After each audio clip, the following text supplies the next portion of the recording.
The views and opinions expressed by tonight's guest and topic of discussion do not necessarily represent the official policy or position of Spaced Out Radio, Spaced Out Weekend, Spaced Out Radio Limited, its hosts, syndicated carriers, or anyone associated with this broadcast.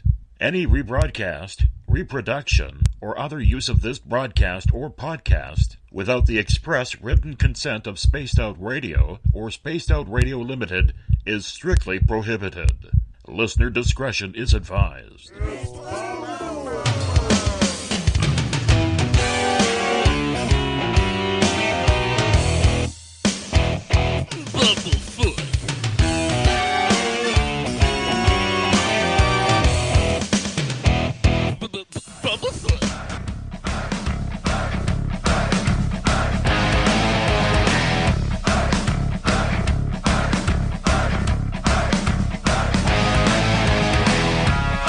Are you experienced? Stop right there!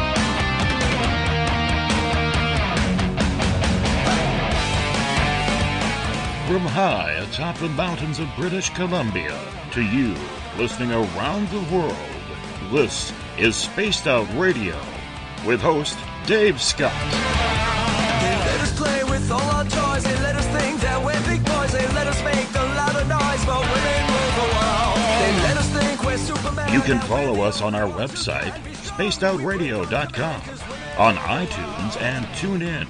Follow Dave on Twitter at Spaced Out Radio, on Facebook at Spaced Out Radio Show, or on our YouTube channel, Spaced Out Radio Show. I try to act so cool, but you know I'm just a fool for you. I will stop till I reach the top just to be there with you. Dave, oh Dave, are you playing with Bigfoot and aliens again? Dad, you gotta stop haunting the ghost. It's scaring them. All right, seriously, put down the pointy sticks. Okay! Game on! Game on! Game on!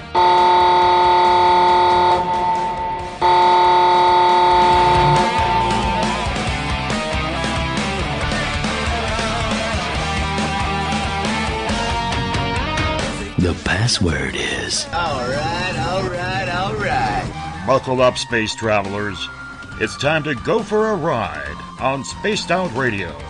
Mr. Bumblefoot, Dave is ready for liftoff. I try to act so cool, but you know I'm just a fool for you. Seriously, Dave? Really? Aren't you a little old for a tinfoil hat? Hello, Toby. Bye-bye. Love you. Bye-bye. Please take your seat about all. There will be it's time to take off.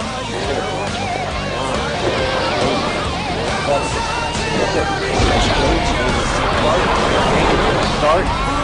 2, 1. Boost ignition and lift off. I'm such a lucky guy, 'cause after all this time, it's like the deeper I go, the deeper I fall.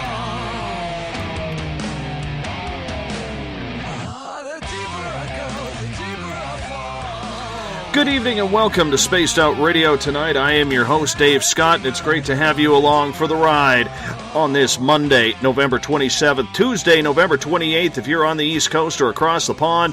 Hope you had a great day and night. We are live right here in the Great White North, on top of the mountains of central British Columbia, as we are here 7 nights a week. We welcome in everyone listening in on WQEE 99 Rock the Key down in Noonan, Georgia, home of The Walking Dead. We are live as well on on the United Public Radio Network, 107.7 FM in New Orleans, and over 160 countries around the world.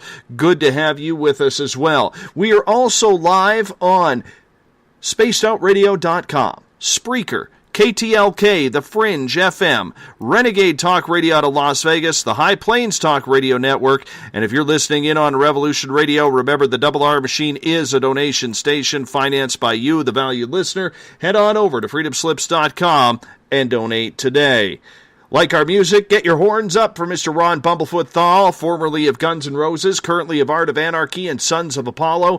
Bumblefoot is the official sound of SOR. You can also follow us on social media, on Twitter, at Spaced Out Radio. Give our Facebook page a like, Spaced Out Radio Show. On Instagram, you can follow me at Dave Scott, SOR. Subscribe to our YouTube channel, Spaced Out Radio Show. Listen to us on iHeartRadio in the United States. TalkStream Live, tune us in on TuneIn, download and subscribe to our shows on iTunes. Of course, our website is spacedoutradio.com. Now, we're going to be revamping our Patreon account at patreon.com. But for as low as $1 a month, we'd love you to go there and become a patron of SOR as well. We have 2 chat rooms for you to participate in if you want to get your questions into the show for our guest. You can either have to be signed into Spreaker or onto Facebook in the SOR Space Travelers group. Or if you're on Twitter, just use the hashtag SpacedOutRadio. I will connect with you there as well. If you head to our website for $5 a month, you can become a member of the SOR Space Travelers Club. You can also shop at our Spaced Out Radio store. Read up on the Encounter Online. We got some great news stories on there for you. You can check out my latest blog there as well. You can also fill out an SOR Sightlines report if you've had an experience you cannot explain and you'd like us to send it to people like our guest tonight, Butch Witkowski. Tim Doyle from UFO Seekers, Leslie Mitchell Clark's Contact TV, and so much more when it comes to videos on spacedoutradio.com. It's the final week of November, and being the final Monday of the month, here we are on the West Coast, and we always invite in Butch Witkowski from UFO Cop to come in and join us to talk about the world of cryptids. Butch's team researches both online and boots on the ground, looking for these anomalous creatures that are being reported by people who have extraordinary experiences. Experiences that are so beyond sci-fi that some are even afraid to head outdoors again. Mothman, bipedal canines, aliens, ghosts, it doesn't matter for Butch, a retired police officer in Pennsylvania, who tries to get to the heart of the matter when it comes to the investigation. It's a role he takes very seriously because the one thing he hates is a mystery that isn't solved. Butch, always good to have you back on Spaced Out Radio, my friend. This is our last time I'll talk to you before Christmas, so Merry Christmas to you and your family. And same to you and yours, and good to be back on. It's always exciting to have you on the show, my friend. And, you know, the one thing that Butch and I were talking about off the air just moments ago is how quickly these shows seem to go when he is on the air with us. So I'm pretty sure by the time we blink our eyes a few times, this show is going to be said and done and in the books, which sucks, but what do we do? That's just the way it has to go. So what have you been up to? What's new in the cryptid world around UFO Cop? We just got the final 2016 report stats in for sightings. They were a little late this year, but what we do is we gather from about 7 different databases the amount of reports, and then we break them down into identified, unknowns, and hoaxes. And they do fluctuate from one to the other by a couple percent every year, and they have for many, many years. But for 2016, the report stats come out to 85% of the sightings, UFO sightings, were identified, 10% are unknown, and 5% were hoaxes. And like I said, that stays pretty much it doesn't really fluctuate a lot.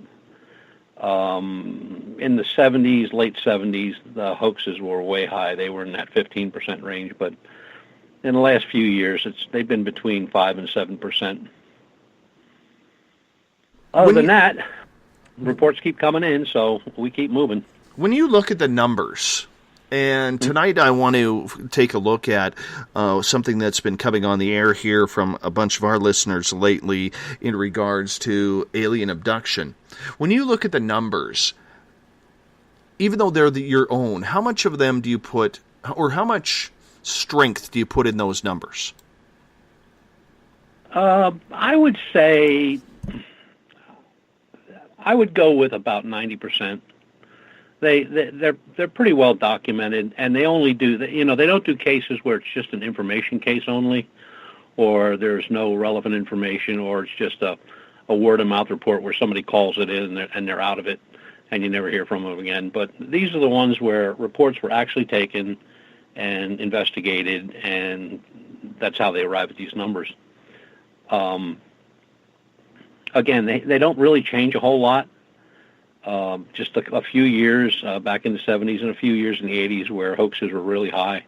But when you look at the timestamp on those hoaxes, it's pretty much when CGI was coming out and, all the programs you could load into a computer to make their own UFOs. And but now that's pretty much solved. I mean, there's programs now that you can decipher a fake or a hoax photograph in a matter of pretty much minutes. Well, if you could explain that for a little bit, because one of the things and one of the kicks I've been on recently in regards to the last week or so is I finally had enough in regards to fake news. Fake news being on my profile wall, being on Twitter. I'm just tired of it. And I figured, you know what? If somebody has the time to post fake news, they obviously don't have the time to figure out reality. And I just figured I don't want that on my profile. I don't want somebody to look at my profile if they're checking it out and say, wow, this guy has a lot of tags on there of fake news crap. And I don't want that. And so I've been eliminating people who send me chain mail on Messenger and things like that. How do you go about, when you talk to people, Butch, how do you go about deciphering whether someone's just trying to pull the wool over your eyes because they're hoping for 10, 15 minutes of fame, or they actually have a real account of what's going on? Oh, the easiest way, the best way that I found, and it's been used many, many, many years by police officers, as far back as I can remember. You get the information, you get your basic information, go back 2 or 3, 4 days later and talk to the same person again and watch how it changes.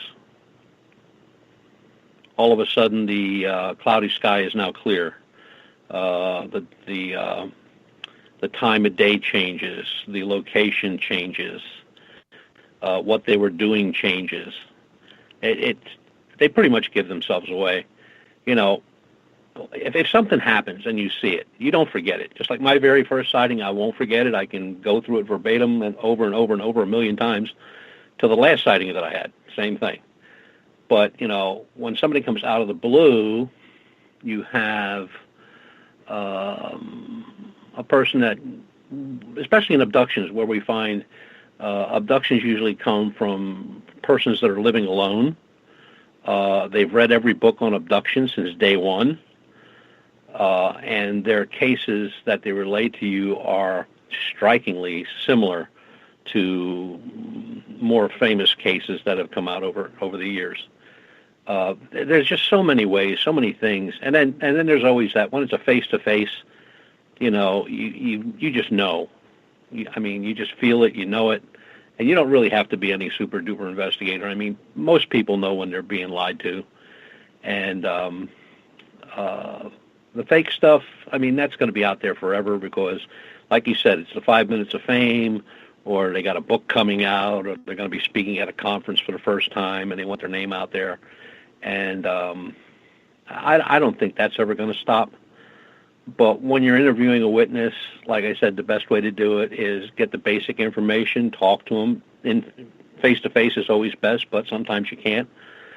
But, hit them up after 4 or 5 days and ask them the same questions. Maybe scramble them up a little bit, and see if you get the same answers. If it's a factual case, you're going to get exactly the same thing they told you on Monday that you're going to get on Sunday. And but when things start changing, and I mean relevant things start changing, weather, location, what they were doing at the time, who they were with, how many people saw it, or the description of the object changes, and it changes a lot. So it went from an orb to now it's a tube, and it went from a tube and now it's a saucer. I mean, that just, you pretty much know at that point that you're just dealing with somebody that just either just wants to talk or hoping that you discuss their case on a radio show or on your website. You know, I don't think that'll ever change. I really don't, Dave. And we're going to get into tonight part of the paranormal fake news side. We're not worried about CNN, Fox, or anything like that, but we're going to get into some paranormal fake news with you tonight, which I think is going to be very interesting indeed, because this is something you as an investigator have to battle on investigation literally on a daily basis. But first I want to talk about alien abduction, Butch, because I remember the first show I ever had you on, we talked about alien abduction and human mutilations, which I still am a little grossed out by that episode. No offense. It wasn't you. It was more so the topic. But when I look back, and I'm hearing a lot of people, Butch, talk these days who are in the field of ufology, that the number of abduction cases seem to be going up. Have you found that out as well? In the last, about 2 years ago, I noticed when I was going over for the end of the year stuff, that we had about, to me, 8 to 10% more than we had the year prior. So I looked in a little further, went back a little bit, and it was climbing in that 8 to 10% every year. So I got a hold of Dr. David Jacobs, who lives down in Philadelphia, just about an hour from me. And I was talking to him and asked him if he noticed anything in an uptake on abduction cases being reported. And he said, you know what? He said, I didn't give it a thought. He said, but let me look and I'll get back to you. Now, this guy gets anywhere from 250 to 300 cases a year reported to him from all over the world. So I figured if anybody would know if there's an increase, he would. Now, a few hours went by and he called me and he says, you know what? You said you're right. He said, I'm up about 7% this year. I'm up 10% this year. So he said, yeah, there is an uptake. So we talked a little bit as to what would cause that or what might cause that. Now, he, as well as I and other investigators, think that some of the TV shows that are on and some of the movies that have come out, especially the one in Alaska, the missing persons in Alaska, when that movie came out, abduction cases shot through the roof. I can't remember the name of the movie. But anyway, when Travis Walton, when his documentary came out, there was an upsurge. So again, we kind of nail it down to those people that are alone, lonely. They have nothing to do, nobody to talk to. So they just come up with this stuff. But when you get to the house and you're talking to them and just looking around at the bookshelves, they got more books of abduction than I do. And Dr. Jacobs, he said the same thing. He said, you got to look for the obvious with these folks. And, it was Dan just said it was the Fourth Kind. That was the name of the movie. And it was little things like that, whether it's they're reading books or they're joining these abduction groups. And then you have the people out there that really do work on abductions. I mean, there's a group in Florida, there's a group out in California. I mean, these folks are, they've been doing it for many, many years, and they do their due diligence, and they really know what they're doing. But as far as the abductions uptake, yeah, they have been I've noticed over the last, it'll be 4 years now. I haven't done this year's yet, but I'm sure they're up there. And there's never been a deal. The reason why I ask, Butch, is because when I start hearing the same thing over and over again, I start looking into it. But the one thing that has caught my attention in my nearly 3 years of doing this show is the fact that there are trends in this field. Mm-hmm. When I first started, everybody was psychic and getting a paranormal television show or television pilot. And then it switched over to everybody was seeing demons. Mm-hmm. And then everybody was involved earlier this year with the Mandela effect. And now all of a sudden everybody is getting abducted. So when I look at it, this field of the paranormal is so into trends about every 8-9 months.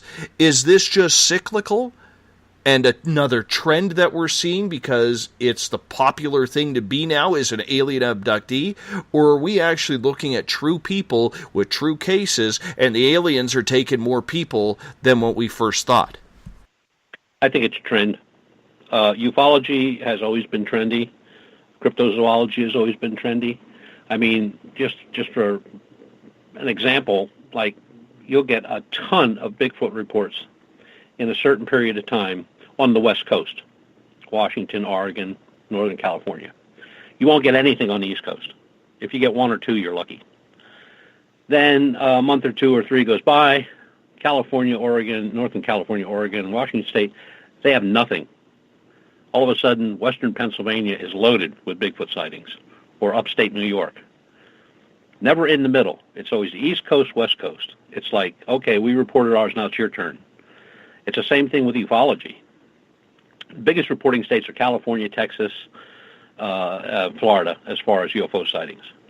So you'll get maybe 10 or 15, 20 sightings at the most here in Pennsylvania. And California will get like maybe 150.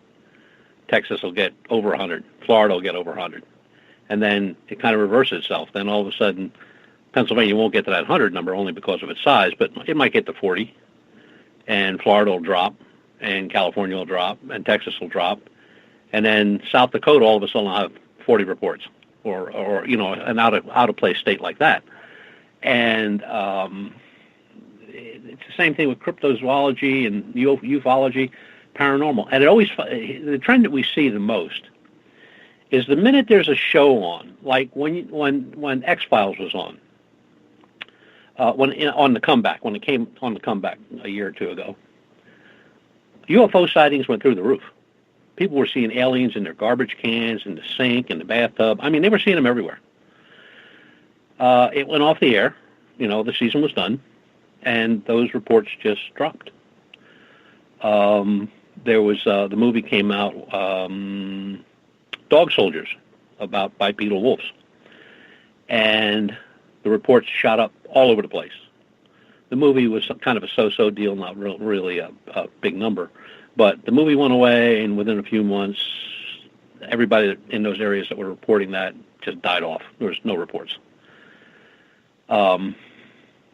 It has always been that way. A new paranormal show comes on. Next thing you know, the ghost reports and haunted reports are going through the roof. A story or a movie or something comes on about demonology, or a new book comes out on demonology, and next thing you know, demons are everywhere. I mean, even ufologists are writing books saying that aliens are demons. So, I mean, it's just, the best I always can offer is, from my point of view, is just keep your head straight. You know, look at what might have caused it, and it is recent. It'll be something recent. It's not going to be something from 10 years ago. It's going to be something that was on television last week, or the internet 2 days ago, or on Facebook 5 minutes ago.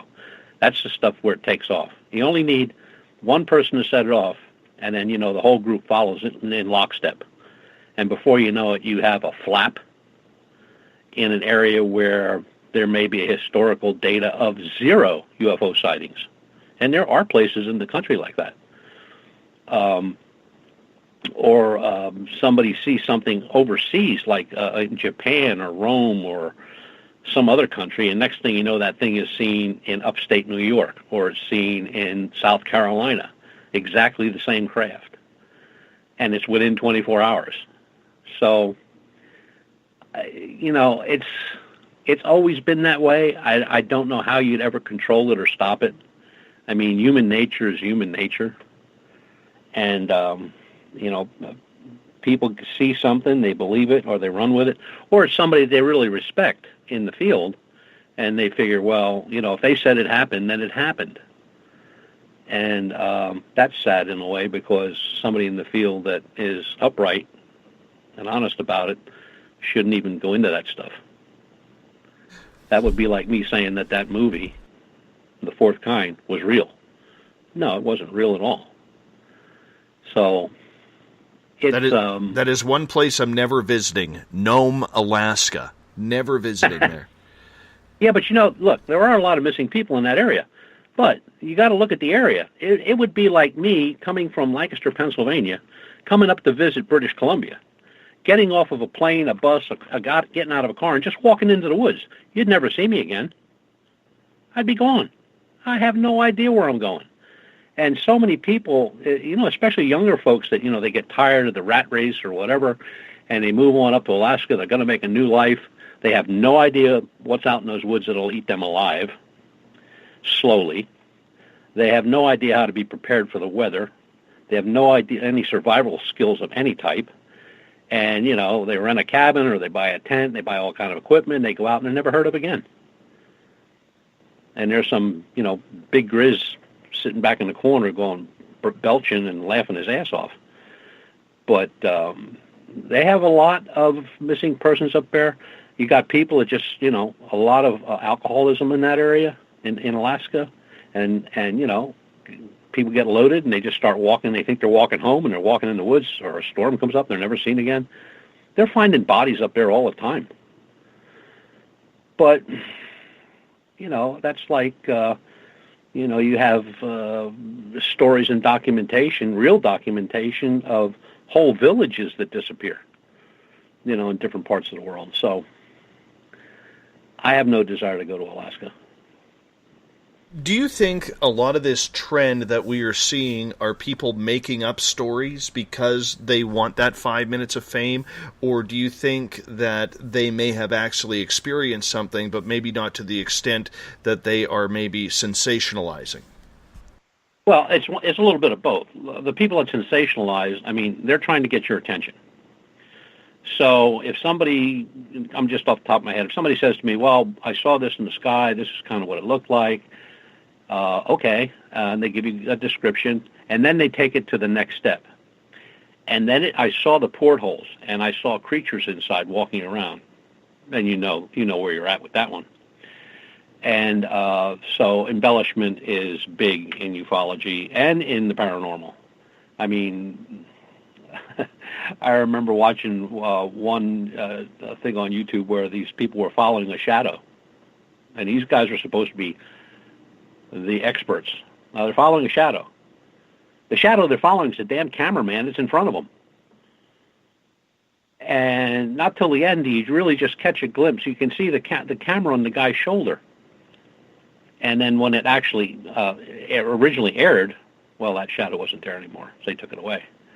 So there's so many things that people just, and the 5 minutes of fame, tell you the truth, I think there's more of those people out there than you think. I'd rather have somebody contact me and, say, look, I have something I saw. I'm not sure what it is. Can we talk about it? Yeah, call me. And we'll talk about it. Or we'll, maybe they just want information on what they think they saw. Or was there anything like that in that particular area? They're just inquisitive. That's different. But the ones that want 5 minutes of fame, like, I have one group, and it's a group here in Pennsylvania, and they constantly want me to get them on some radio show somewhere so they can tell their story. I'm not going to do that because I don't believe their story. So, they're looking for the 5 minutes of fame. And there are a lot of people out there like that. Or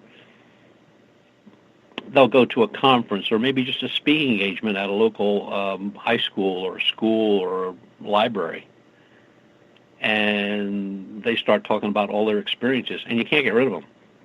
Excuse me, I got to go to the bathroom. They're standing behind you, or they're in front of you, or they're aside of you. They don't let you go or they want pictures with you. Next thing you know, those pictures show up on the internet, and like, here I am with my best buddy from Ufo Cop. We know each other for years. I met the guy 15 minutes before the picture was taken. So the fame and fortune is a part of it, but there's so many things that come into play. You got to look at the individual, their education. Have they done any research? Are they familiar with the old cases? Are they familiar with the old researchers, the old investigators that were out there, the good guys? Do they know those folks? Do they read their books or papers or anything like that? Most times, not. sometimes, yeah, you do run into somebody like that where they have a good basic working knowledge of ufology or cryptozoology or the paranormal. They're familiar with areas. They're familiar with the more famous cases or the more famous investigators and researchers. They've read Project Blue Book. I often ask people that have all this information that they want to share, did they ever read Project Blue Book? They don't even know what Project Blue Book is. So if you don't know what Project Blue Book is, I have no idea what you're doing talking about ufology. That just makes no sense to me. Or the Aztec crash. They all know about the Roswell crash. What about the Aztec crash? What about the Missouri crash? How about that stuff? Do you know this? No, never heard of that one. So then you pretty much know. You're just somebody looking for 5 minutes, 10 minutes maybe. The one thing they invite you. Sorry, go ahead. I like when they invite you to the house. The guy lives up in the middle of nowhere, Quebec. Come on up, spend the weekend. I want to show you these things in the sky. I don't think so. But people are what they are. And although I've always, for some reason, I just have so much faith in a lot of people that I've met over all these years that really, they're not so much like they don't have a UFO or they don't have a MUFON or they don't have anything like that. But they read, they study, they photograph, they watch, they do what they got to do. And I still have faith that there's a lot of good investigators out there. There's a lot of new up-and-coming young investigators. And with that, I'm going to say about 2/3 of those folks are really probably going to get the answers they're looking for in time. And then there's that other third that I can see self-promotion, send me money, buy my book. All their research is either copied or relabeled or reworded from somebody else's reports over time, and they think that, people forgot them. And, but they're pretty well known, so I just hope that, people, when they want to look into it, and I don't care what part of the paranormal it is, whether it's ufology or cryptozoology or anything else, to make themselves aware of the history and the research first before they go jumping into it. And if they have a question, there's folks out there that will answer those questions for them if we can, myself included, and a bunch of other folks, and they're all over the country. There's really good independent researchers all over this country that will pretty much help out anybody that even asks them and put them on the right track, or tell them, this is the book you should be reading, or these are the white papers you should study, or here's some newspaper clippings, and share them. I share information with folks. I've sent people reports that they couldn't find if I had them in my database, or the strange oddities here in Pennsylvania where there was actually a book written on it. Nobody can find the book because it went out of print. It wasn't in print very long. It went out of print, but I have a copy of it, and I put it in PDF form. And I've had people ask where they could get it, and I said, well, you're not going to get it. It's out of print unless you can find some on eBay or maybe Amazon, which I couldn't find any either. I said, but I do have it, so I'll send it to you. And it all comes from the original investigator. Like, if you're not willing to help, nurture and bring experience to these folks that are trying to gain experience and help them out, well, you're just going to wind up with you'll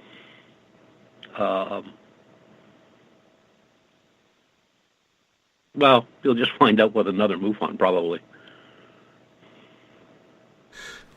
So with people who are having these abduction experiences, do you think the more popular that aliens and UFOs become, not necessarily because of Hollywood, but let's say what I find is there's a lot more people who are interested in learning about their own spirituality and these experiences, and when they realize that something may have happened to them, do you think they're starting to come out of the woodworks because they feel more confident that they aren't someone strange and weird? Are you noticing that pattern as well? Oh, yeah. And not only that, but like I said, there are some groups. There's a couple here on the East Coast, there's a couple down south, and there's a couple out on the West Coast that's all they do. They don't do anything flying in the sky. They don't do Ouija boards. They don't do seances. They don't do anything like that. All they do is abduction studies, and they have the proper documentation to do it. Some of them are licensed physicians, psychiatrists, psychologists. The one group in particular, I mean, they've been at it 40 years. So when I get somebody that I think really needs help, I'll contact them, and I'll say, look, this is beyond me. I can take the initial report, which I did. Here it is. But I think these people need to talk to you, or this person needs to talk to you guys. And they handle it. And that's the best way to do it. What disturbs me the most is when a ufologist, a guy, girl, I don't care, studies or looks at ufology, and they chase UFOs around the sky and all that, and they get an abduction case, and they're going to handle it. Now, they have no idea how to handle it, and they can do more harm than good.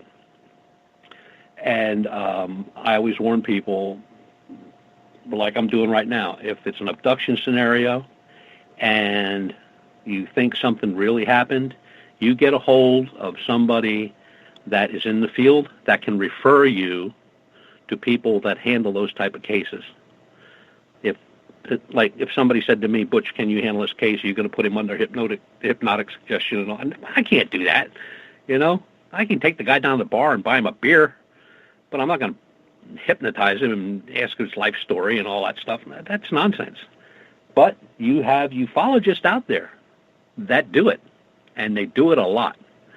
And they, like I said, they can do a whole lot of harm, especially if somebody's in that mindset that they really, really believe something happened to them or their family, or it's happened over a long period of time, and they just can't put their finger on it.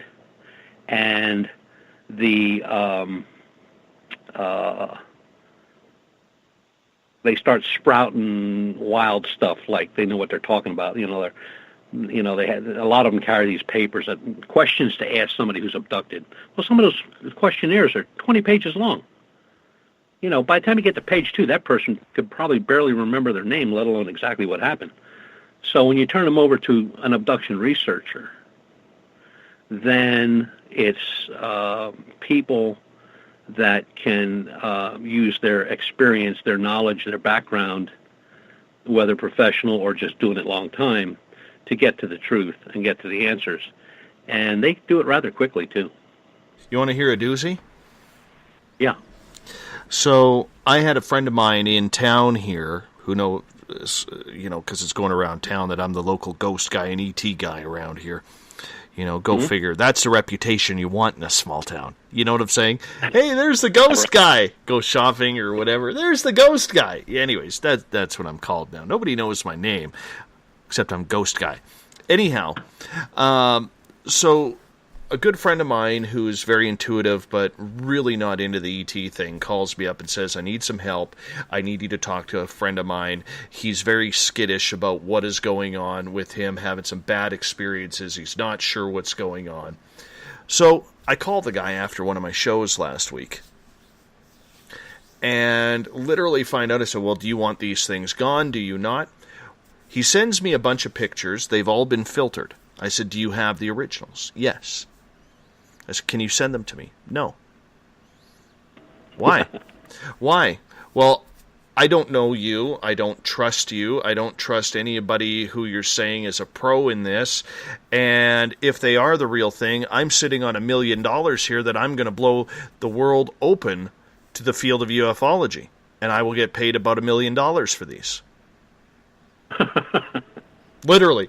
I sat there stunned, Butch, because I said, and then I caught my breath because I wanted to say a lot of expletives that I didn't say. And I said, my friend, there is better evidence out there than you that is worth zero. I hate to tell you, your photos are worth nothing. And he didn't like that. So no. When I called my friend back and told her what had happened, she was just absolutely stunned because this guy, it's affecting him, it's affecting his 15-year-old son. They've had to spend nights out of the house because of the activity, and this guy's all like, no, man, this is awesome, and I'm sitting on $1 million photo here. No, you're not. No, you're not. Right. So there are those people out there who think that they are going to capitalize on their experiences. Do you deal with a lot of those?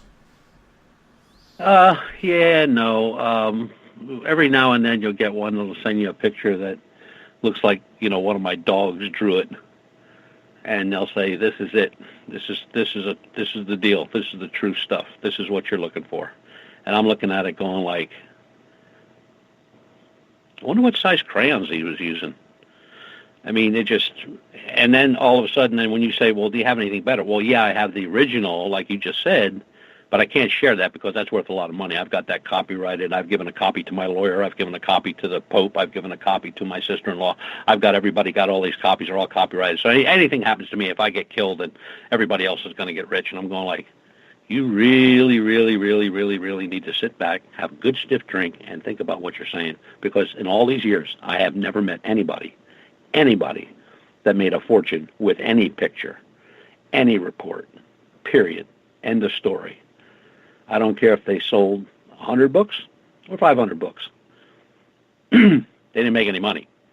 Because the average amount of money you make on a book, till it's all done and said, is a couple bucks. So unless you're selling 1 million books, you ain't making squat. You're just wasting. Grant Cameron told me the other night, and this is to verify what you said, because I asked him off the air the other night. I said, how much do you make off your books? And Grant Cameron, to me, is one of the premier researchers in the world. He is a good guy. Yep. Exactly. Very knowledgeable and, no BS kind of, interview. He said he is lucky to make between $1,000 and $2,000 a book. So you take someone like Nick Redfern, who's pumping out books galore. Nick has a daytime job, yet we would all look at him and say, wow, this guy is famous in the field of ufology.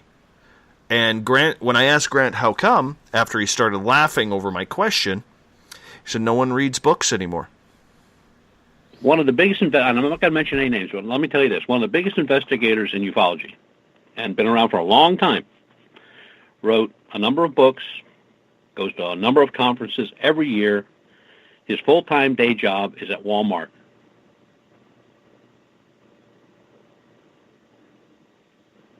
I know the guy. So, and he's a hell of a researcher too. Yeah, and then you have the other group of researchers out there, which I always tell people to be leery of, because they write great books. They're interesting. They capture you. You start to read it and you can't put it down. This, that, and the other thing. And then when you meet them in person, which I've done over the years, all of them. Have you ever seen a UFO? Have you ever seen a UFO? How about you? No. How do you write a book on how to investigate UFOs if you've never seen one? Well, I just take a lot of information and put it together, and that's what I came up with. I said, but you're not answering my question. How do you write a book on how to investigate UFOs in the field when you've never seen one? What do you describe? How do you ascribe the information to somebody that just bought your book and they're out there for like 6 months and they haven't seen squat? I said, you're in the same boat. You haven't seen squat either, but they did buy your book. The guy laughed at me. He said, yeah. He said they sure did. And he walked away. In all the people I've met, he was the only one I just wanted to spin around and punch right in the mouth. I couldn't believe it. I think I know who that is, too. There could be one or two of them. But I'm sure the audience can figure that out, because we have talked to people on here who haven't had a shall we say, a stellar reputation? No, I would say more UFO experience, if we could call it that. We're being polite. Yeah, you're letting the questions gang up on me here, buddy. Why? I can't answer them. We got one from Kit Kat. We got another one from... I know. See, the audience knows that they're not supposed to ask questions until hour number 2. Oh. So, yes. By hour number 2, I'll probably forget my middle name. Well, you're old, but that's okay. We still love you around here.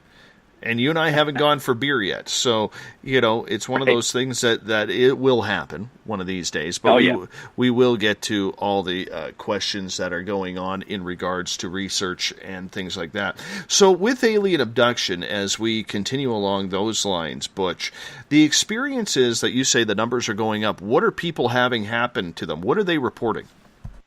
The most that we see are the folks that they're either driving home or to work, or they're at home in bed, or they're watching TV on a sofa. And the number one thing is always missing time. And one of the things that is, and there's things to look for in that the abduction guys and girls really know what to do.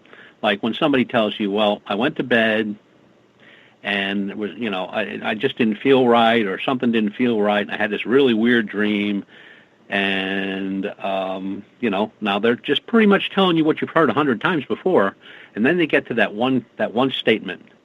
But, when I went to bed, I was wearing a bra and panties and silk pajamas, the top and bottom. And when I woke up, I had the silk pajamas, top and bottom, on backwards, and the bra and panties were gone, and I don't know where they got to. That happens a lot, where people wake up, or they're in a different bed, or the covers are all folded up in a corner somewhere.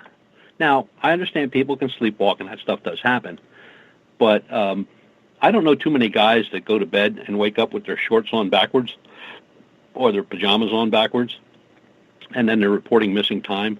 Missing time is the biggest one. That is the biggest one, from young, old, it doesn't matter age group, where they,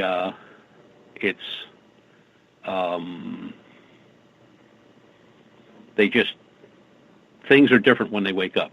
Or they go to sleep on a sofa in the living room, and they wake up sitting in the car in the garage.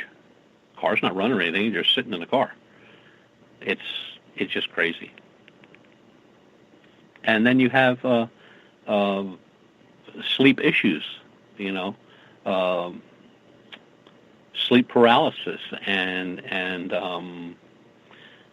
people that use these CPAP machines, they have trouble breathing, or they feel like they're being strangled and they can't breathe. And there's just so many things that happen when people are asleep, or you just get panic attacks. I had an issue with something with me about 9 years ago, and buddy, when I fall asleep, I'm sleeping. You ain't waking me up. It's like waking the dead. And I felt like I was being held down. I mean, held down physically. And I really started fighting it off, and finally broke free. And I stood up, and I automatically went to the drawer and grabbed a gun. I didn't know what happened. And my wife woke up and said, "What are you doing?" And I'm standing there, standing there all commando with a .45 automatic in my hand, staring blank at the windows, the doors, all around the rooms. The dogs are sleeping. I'm going like, okay, what the hell is that all about? But, and it could have just been a bad dream. But you don't know. You really don't know. And I don't really want to know. And I fully understand and can appreciate that wholeheartedly in regards to it. Are people having more dealings with grays? Are they dealing with other species? Because all of a sudden, from what I've heard, the grays are on the incline, and things like reptilians seem to be on the decline. We are getting, or I'm seeing more, not only the smaller grays, but the larger grays and reptilian-looking beings. That's been happening over the last 2 or 3 years, where the reptilian beings are like overseers, or they're the boss. They're telling the little guys what to do. And even the grays now, there's a small gray, and then some people are describing a gray that's in that 4 and 5 foot range, which makes it taller than the little 3 foot guys. Are these encounters violent? Are they malevolent? that you know of? Some are, yeah. Some are. Some people wake up with some nasty-looking marks, scratches, punctures, scoop marks, black and blue. The last picture I saw, and I don't know what happened with that case. I turned it over immediately to another individual that handles that kind of stuff. This lady went to bed, had her a young niece staying over, who was in bed with her, and the little girl woke up screaming, and she woke up and calmed her down. She just had a bad dream or something like that. Come morning, she went in the shower, and she had it's huge, and I mean it's huge. It went from the bottom of her breast area almost down to her hip, black and blue and green. I mean, it looked like she really got a whaling. And she didn't fall out of bed, and she would have fell out of bed. She said she would have probably fell on the dogs because the 2 large dogs are laying there. She didn't fall on the dogs. There's no way she got this black and blue in bed. And, she questioned the little girl about why she screamed, and she said she didn't know. So there's another case of what happened. Mm-hmm. But I want to tell you something. That black and blue was mighty nasty looking. I've had a few accidents in my time, and I've looked pretty nasty sometimes, but not like that. So people who are having these negative experiences, do you think they're trained to figure that they are negative because of what they see in Hollywood and on video games, or are they truly having some ugly incidents? I think they're truly having ugly incidents. You talk to some of these folks, and like I said, I don't get a lot of them, but when I talk to some of them, I mean, they're absolutely terrified. When they start crying on the phone and can't catch their breath, it's just like you just walked in and told them your whole family was just killed. You know what I mean? They're gone. They're lost. They can't say anything. They can't talk. And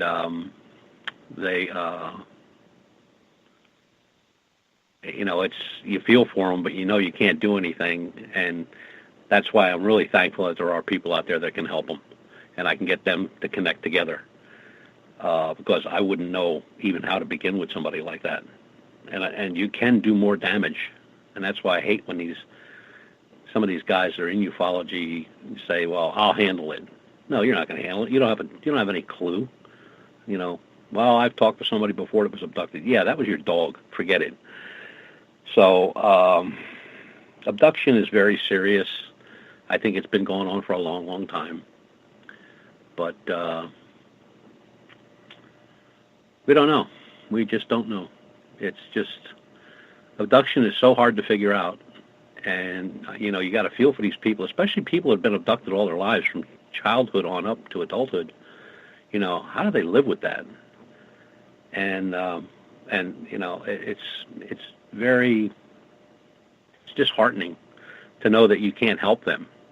Yeah, I can help them giving them to somebody else, but I personally can't help them.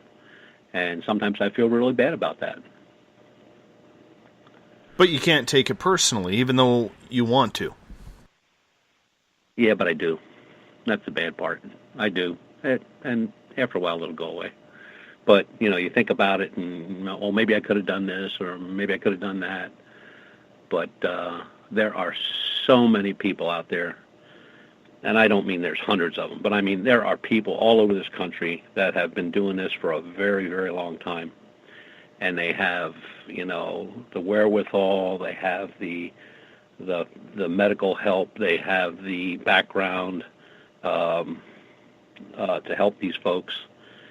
And I have JAAR magazine on the internet, and we get calls from people all the time. And I just shuffle them off to, and not shuffling off like, blowing them off, but I just shuffle them into another group of folks that can really help them. And these folks know what to look for, and they know how to do it. And I've had a few call back and say, "Hey, thank you. We got it straightened out. I know what to look for. I'm keeping in touch with these people," and that's what you want to hear. We only have about 9,500 seconds before we have to go to break here, Butch. When it comes to these negative entities that seem to be happening, are they mainly happening everywhere, like everybody is being affected, or are they just hitting certain areas? I think it's everywhere. There really isn't any hot spot for that. I mean, it's they seem to be all over the world. I mean, there's abduction reports coming in from everywhere, but everybody would think the United States would be prevalent, but really it's not. Europe is. Parts of Europe, Eastern Europe especially, where, they don't have the agglomeration of big cities. They may have a big city, and then, between that and the next one, it's a bunch of hamlets and small towns. And that's where you're getting the most of the reports. One place that we don't get reports, or I haven't seen any reports from, and I brought it up one time to somebody, and they said, no, I really haven't had any now that you mention it. We've never had anything from Asia at all, ever, abduction reports. We've had them from India, Pakistan, the Middle East, Europe, Western Europe, Eastern Europe, Northern Europe, Antarctica. I mean, they've had them everywhere. Down south in Venezuela and Spain, every place. But Asia, no, none. That's weird. That's just plain weird. No kidding. No kidding. Butch, I'm going to get you to hold on here for a couple of minutes because we are going to go to break here. Butch Witkowski's Strange Days happen the final Monday of every month here on Spaced Out Radio. Butch's website, UFORCOP, so UFORCOP.com or UFORCOP.com, any way you want to put it. Strange Days is a feature with Butch where we get into absolutely everything cryptid, strange, a little obtuse, and weird. We're going to get into Heather's question about Todd Sees coming in hour number 2, your questions as well. And we're also going to get into a little bit about paranormal fake news. We hear of fake news in the mainstream media and the alternative media, but what's the fake news happening in the paranormal realm as well? We'll find out from Butch right after this on the mighty SOR. Hey, space travelers, it's Joe Roop, your host of Spaced Out Saturdays. Come join me as we explore the realms of the paranormal, the esoteric, and everything in between every Saturday night at 9 p.m. Pacific, midnight Eastern. You know the truth is out there. Don't get caught sleepwalking. Come join Spaced Out Saturdays. That's every Saturday night, 9 p.m. Pacific, midnight Eastern, right here on spacedoutradio.com. Psychic Sundays, spiritual communication, ET contact, Sasquatch in your backyard. We will have it all on Cosmic Passport with me, Elizabeth Anglin. Each Sunday, starting at 9 p.m. Pacific, midnight Eastern, at spacedoutradio.com, I will take you on a journey of enlightenment. The goal is learning from the soul on out. We'd love it if you joined our experience. Cosmic Passport, heard Sundays at spacedoutradio.com. 365 days a year, we're in the field, investigating UFO sightings, talking to alien abductees, and visiting secret military locations like Area 51. We're UFO Seekers, official partner of Spaced Out Radio. Follow our daily search for the truth at ufoseekers.com or like us on social media. Catch us on Spaced Out Radio every third Monday of the month as we discuss Area 51, UFOs, and more. And also, don't forget to subscribe to us on YouTube.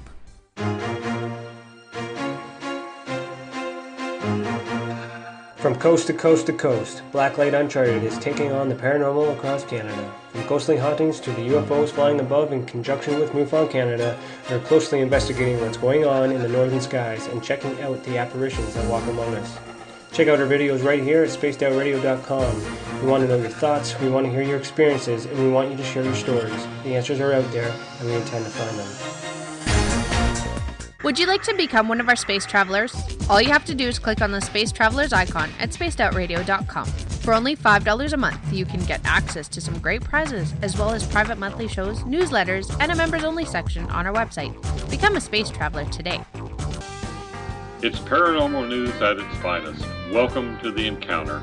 At spacedoutradio.com, The Encounter online is SOR's trusted news source for everything weird and strange going on around the world.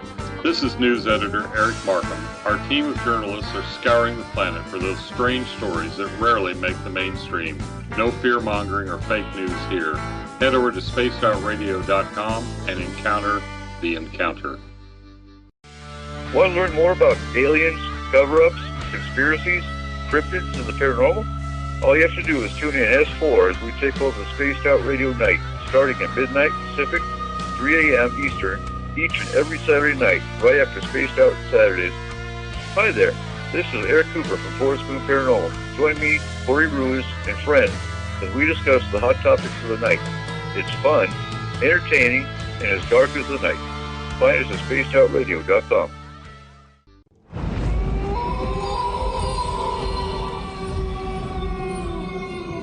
Hey, this is Canadian Paranormal Investigator Mike Moore. The third Wednesday of every month, I'll be teaming up with Dave Scott to bring you Ghosts of the Great White North. Each month, we will bring on guests from across Canada to discuss their ghostly encounters. Canada is a paranormal hotbed with stories you've never heard, so we're going to bring them to you. So get comfy on your Chesterfield, grab a donut, and join us, eh?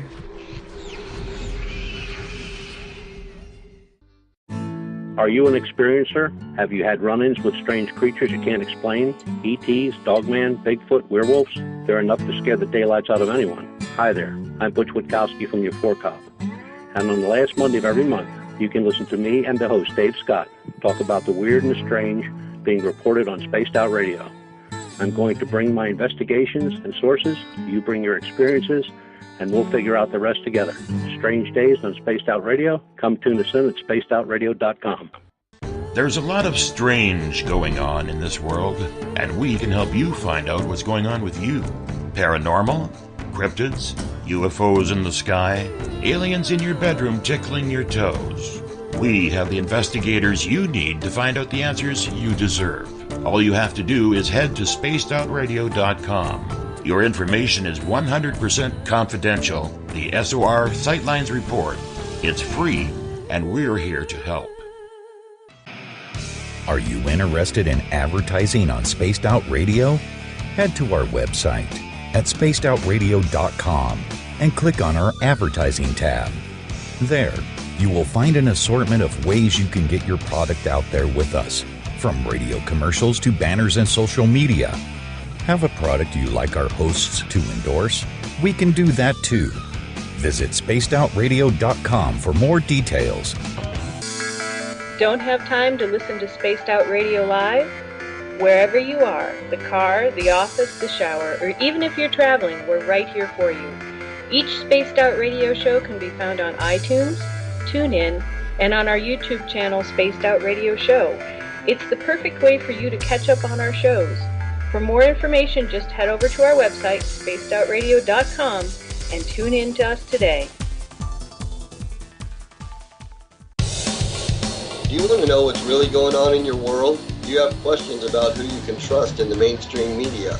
Then look no further than the Rebel Planet. Come get the straight answers right here at spacedoutradio.com. Join me, Jamie Sexton, creator of Rebel Planet News, as I fill you in on the stories behind the stories. All you truth seekers, be sure to tune in to Rebel Planet on spacedoutradio.com the third Thursday of every month.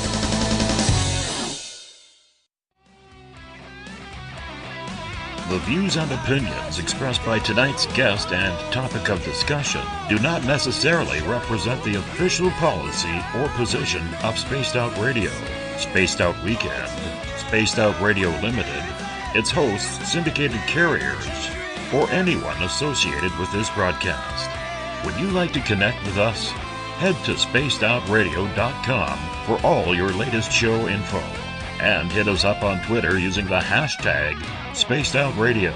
Now, back to Dave Scott and SOR. Welcome back to the second hour of Spaced Out Radio tonight. I am your host, Dave Scott. Great to have you with us. Tomorrow night on the program, we got a real interesting show. We're going to talk with Canadian author Nadia Fazani, who has written a book about real-life superheroes. These are people who go around in Caped Crusader-type outfits, solving crimes, helping the homeless, making sure people aren't going away hungry. It's a real interesting story indeed. We're going to talk to her for the first couple hours tomorrow night at spacedoutradio.com, starting at 9 p.m. Pacific, midnight Eastern Time.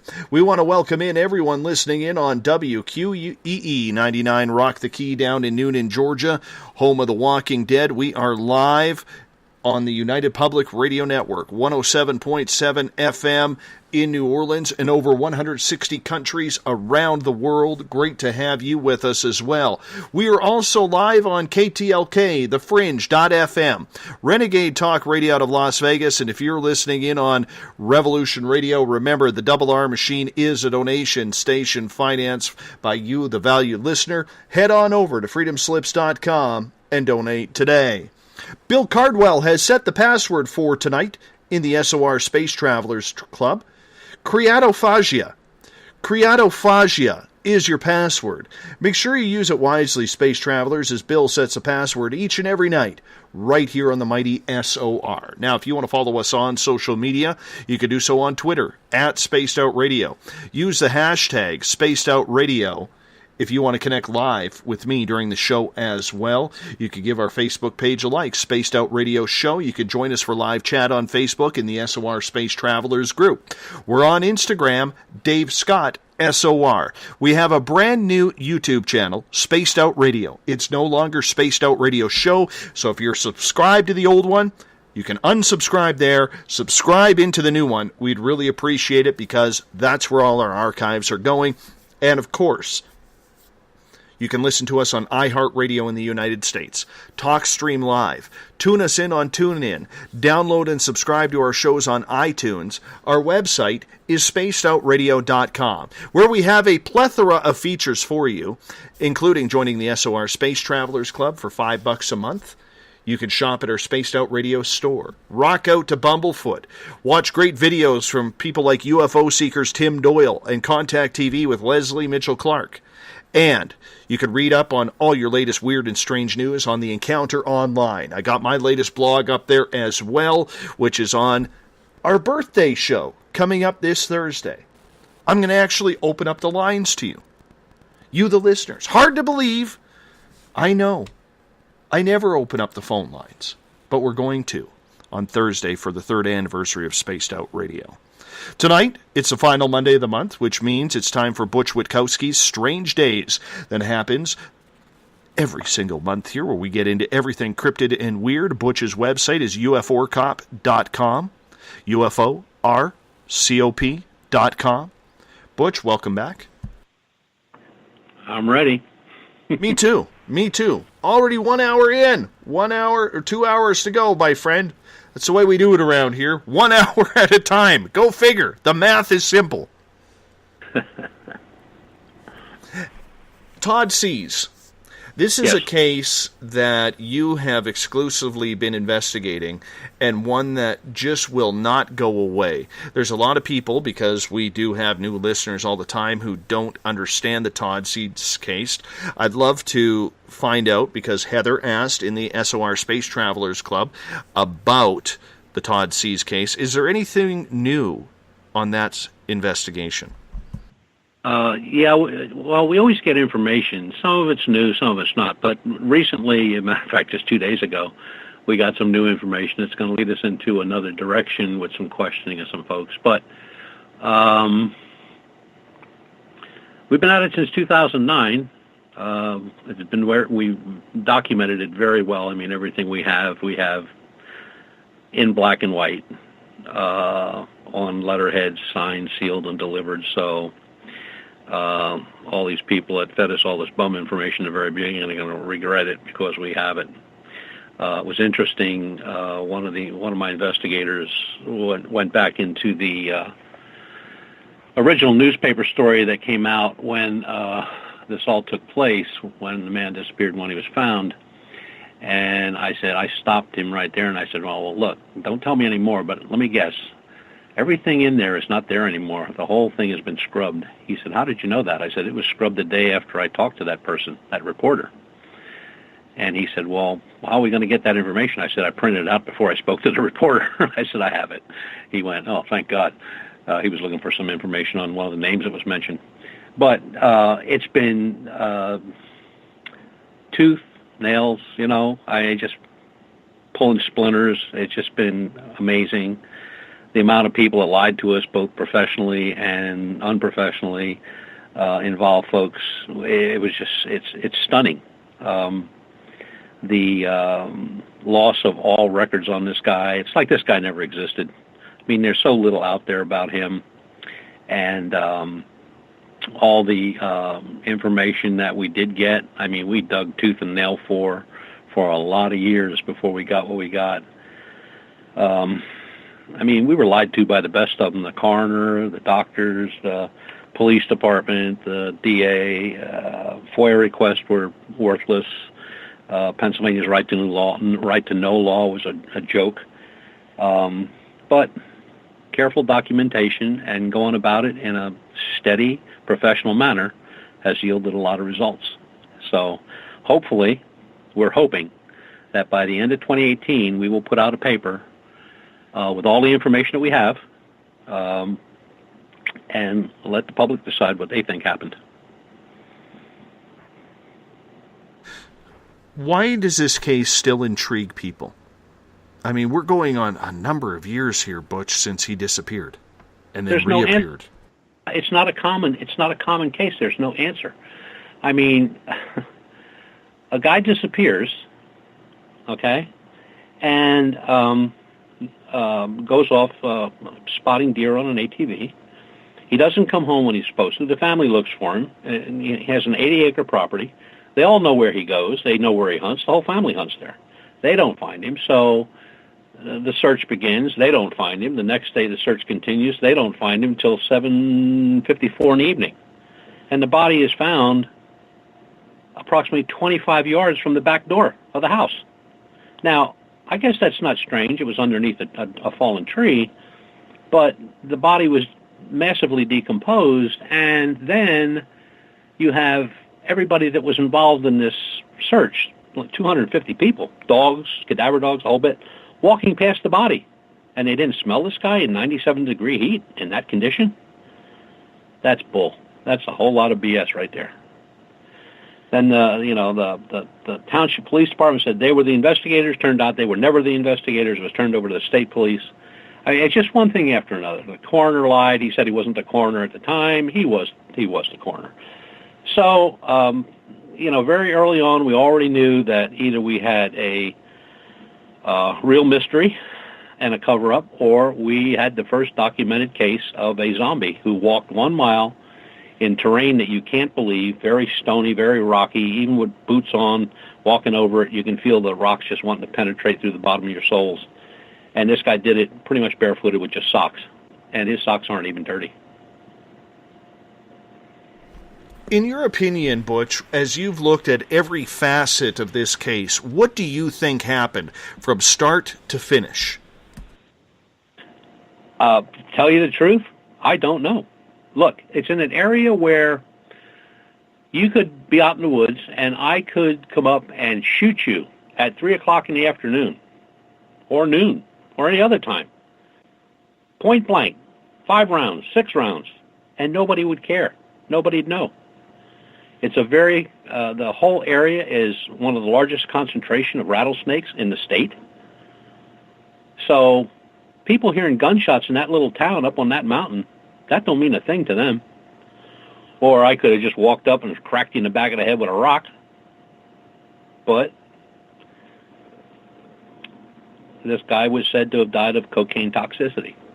But do you think there was something supernatural to this? Could be. Aliens? It could be. It could. There's a number of possibilities. I mean, we've looked at murder. We've looked at UFO intervention, an abduction gone bad. I mean, it's just going on and on and on. I mean, you can go so many different ways. But there's just little facets of the investigation that don't make any sense at all, even to common sense. And those are the ones we're tracking. Those are the ones we're going after. It took us 4 years to find out his Social Security number, which was actually found by one of our researchers in that area by accident. And she went back 2 hours later to print what was there. It was gone. It's not been there since. I know you're a guy who doesn't like to guesstimate on anything or make things up. But if you look back at your notes, and I'm going to get this out of you one way or another instead of I don't know, what do you think happened, my friend? Right now, I would say I'm going to go 50-50 on this. There's a 50% chance that he was done in by somebody. How? We have no idea, because he was on that autopsy table laid the body of a 39-year-old perfectly healthy white male. No diseases, no damage to the lungs, heart, liver, anything where cocaine would have affected somebody that took that amount of cocaine. And the other thing is that due to reports in the area at the time and some new information that we gathered about 6 months ago from the Pennsylvania State Police, this could have been our space brethren were involved in some way or shape or form. And right now it's 50-50, but we'll crack that. We'll get it one way or the other. Very interesting indeed. Is there any new evidence coming out about this, or is this just a cold case that is just puzzling? Oh, it's been a cold case from day one, where we have we had to pull teeth on every question we asked. We got run around, we got lied to, of course. We did this, we did that, and we sat in the police department parking lot waiting for the police to show up to talk to us. They never showed up. We went to the fire department to get a copy of the incident reports. We dialed the emergency number to the fire chief and the assistant chief, and they hung up on us. And then when we called back, the line was disconnected. So, all that kind of goofy stuff happened. I don't dare go up in any of our research vehicles because they know every one of our research vehicles and have our license numbers. So when we go up in, usually rented cars. It's bizarre. It totally is bizarre. One part of me says there's no rhyme or reason. I mean, if he had this kind of a background, but we've already talked to investigators that worked that area during that time, these big drug task force that were out there. His name never popped up once. They didn't even know who he was. They knew of the case, but he was not involved in any drug dealings that they're aware of. But then, you got to look at other things. Was he messing around with somebody's wife? Did he owe somebody money? I mean, there's so many factors to look at, and you got to chase every one of those down until you come up with nothing, or you come up with a little something. And that's what the last 2.5, 3 years we've been doing, is chasing little things down to where we could say it's a yay or nay. But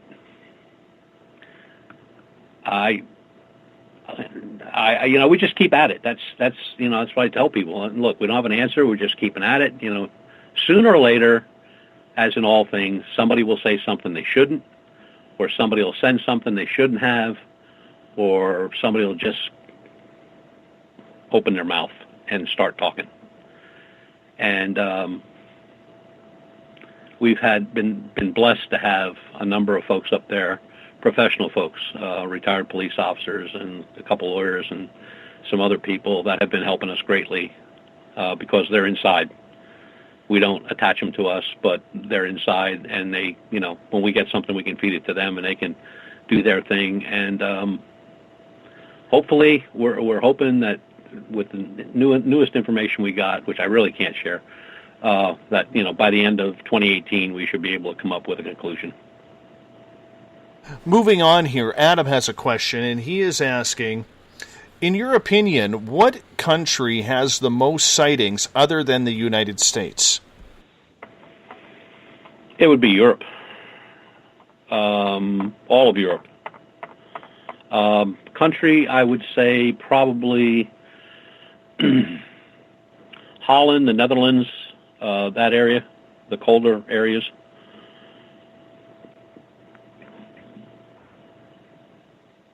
Canada? England.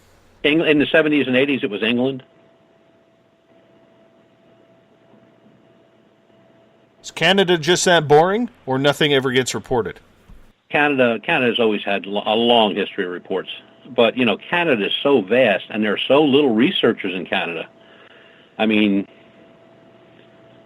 it's a couple handfuls of actual researchers that have been around a long time. And, they share stuff within Canada with researchers, but it doesn't seem like their stuff ever gets down to the U.S. And if it does, it's in the form of a book or at a conference where one of them are speaking in the U.S. But Canada, as far as UFO sightings and Bigfoot sightings, I think they're up there with everybody else. They have to be. I mean, you have this vast area, Have you ever been to British Columbia? I have. Once or twice I've been here. You have this vast area of Earth that has such a small population, with the exception of a few cities, and you just know everything in the world's going on up there. But like I said, there's very few investigators, and it's just wide open up there. Well, you know what? I found something interesting, and I know a lot of our listeners have heard me already say this once or twice, but I'll mention it to you. I had a very interesting conversation with a local RCMP officer here. And I had mentioned to him, just out of the blue in our conversation, I said, what is the RCMP's rule regarding UFOs? And imagine my shock when he responded with a laugh and then said, in the air or on the ground? Anyways, long story short, because I don't want to bore my audience here, what really surprised me was how quickly the RCMP gets NORAD involved. And everybody knows NORAD is the Northern Organization for Radar Air Defense in North America. And, you know, it's a tag team between Canada and the United States to keep our continent safe from strange things happening and invasion, except for 9/11, but that's another story. But nonetheless, I was very surprised that every UFO report that goes through the RCMP automatically gets transferred to NORAD, which is at Cheyenne Mountain in Colorado, and then they dispatch fighter planes and or the military if the craft is on the ground to deal with it, which means that the United States is pretty much controlling all UFO reports that are called into the police across Canada. I believe that. I mean, you know, one of the things that always amazed me when the United States back in the late 50s, 60s, and 70s were trying to develop all these back-engineered saucers and stuff. All that was done in Canada. It was not done here. I mean, everything was done in Canada. They were built there. They were test flied there. Everything was done in Canada, not here. I think the relationship with the two governments as far as UFOs is, you know, pretty much nailed down to the U.S. and Canada. And then when you go overseas, you know, you have Russia, of course, is the big player over there. But they don't really share information with anybody. I mean, their information gets locked up, and that's where it stays. But Canada, and there's a long history of Canada and the United States relationship regarding UFOs. And I mean, it goes back a long time. It's just very intriguing indeed how the United States has all of this locked down on the UFO front, this entire continent. Well, I probably wouldn't expect anything else. I mean, you know, they try to lock down everything. But once you lock it down, then you control it. And what gets out, you're the one that makes sure it gets out the way you want it to. Right? Absolutely. Absolutely. You know, let's change gears here. Let us go into the field of fake news. Everybody is getting sick of the term, especially when it delves into the mainstream media, you know, depending on which side of the political realm you fall on. You're either a Fox News guy or a CNN guy, one of the two, or girl. And I don't want to concentrate on the mainstream media, but earlier today you and I were talking quite a lot about how there's a lot of fake news going around the paranormal these days. What has caught your attention about it? Well, I think one of the biggest things in the fake paranormal news, I guess, is how quick certain people will, like, let's say you put in a report and you put it on your Facebook page or whatever, or you report it to your investigative group and you publish it. I will guarantee you within minutes somebody will shoot that down, or they'll come up with something to demean that report.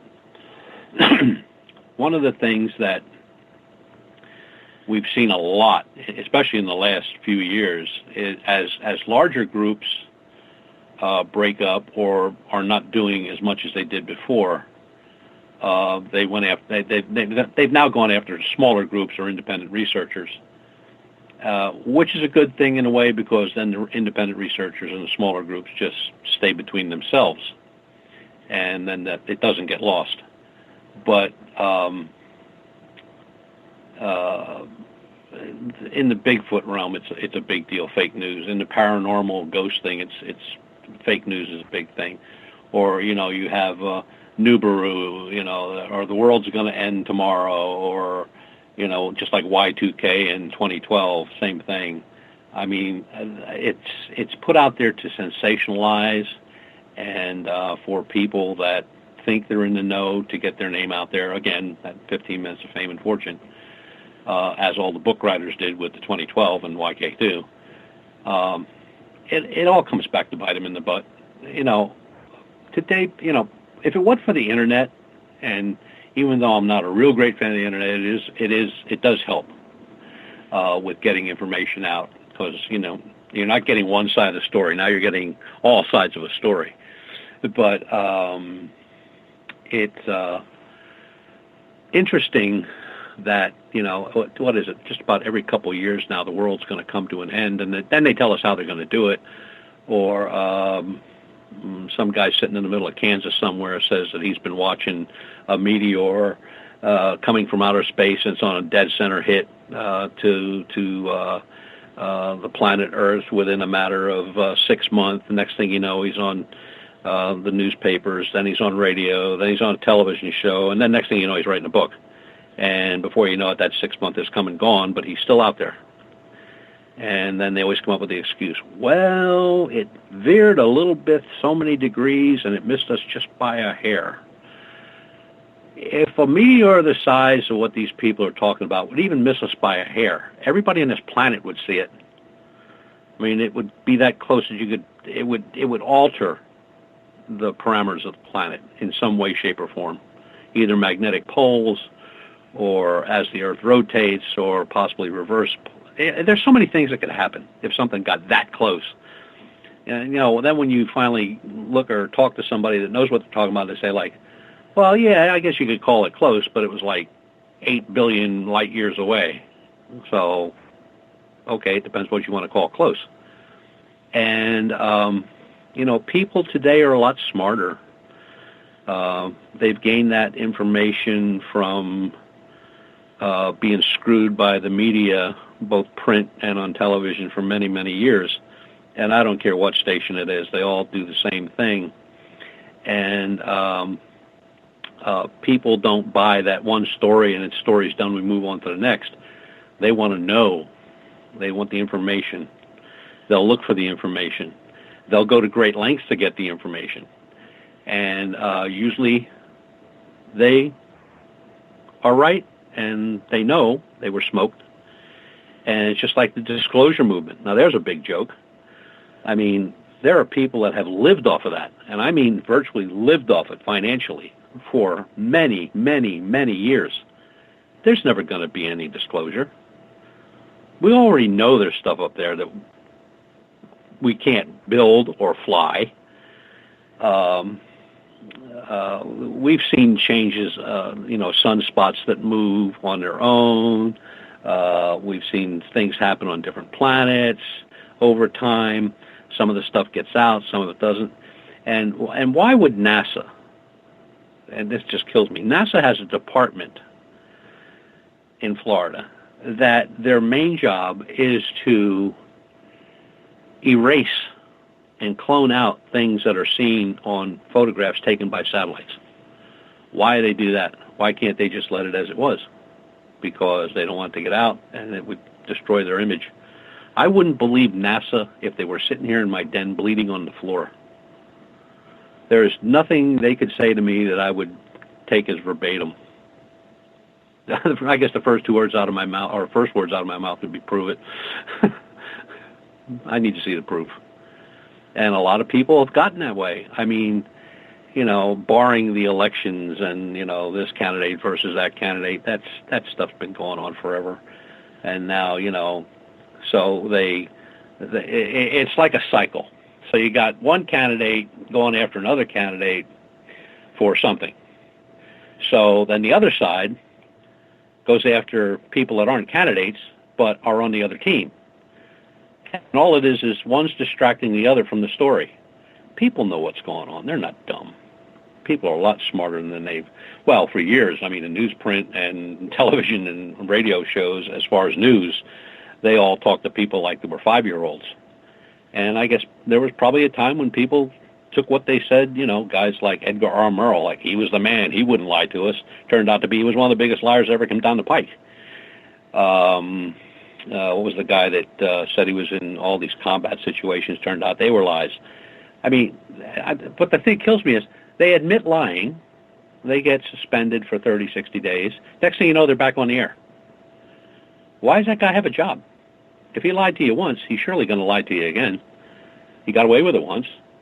Or like this current scandal where he got one of these, I don't know if he's a congressman or a senator, where he's groping females. I mean, there's pictures. Photographs of him doing it. And he's going like, I don't remember.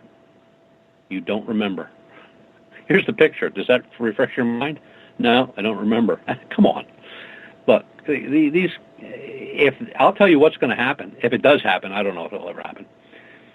If all this information on these people in Washington that have been paying off, these little lawsuits and stuff with taxpayer money, if that comes out, wow, it's going to be a whole new world here in the United States because nobody's ever going to believe a word they say. I mean, they can walk around handing out gold bars and nobody's going to believe it. It's not far off from ufology and paranormal. I mean, ufology people, to keep up their status or their conferences or whatever, they'll lie their ass off. And, you have the same thing in the ghost groups, and you have, the ghost, the bigwigs in the ghost groups and stuff like that. And you have the same thing in cryptozoology. I mean, look how many, especially if you just follow, pick any one of the really top names in Bigfootery, I call it, and just follow them, follow their career, how they started, what they did. And they've written books, they've been to conferences, they're really famous, everybody knows them, everybody got a photograph or an autograph of them, they got their CDs, they got their videos, they got everything. And then when it comes down to that one question, what did you ever find or see? And they go, nothing. What the hell is wrong with us? Why would you even go that far? I mean, that's like me saying, well, I'm going to go buy that book that tells you how to investigate UFOs because this guy never saw one.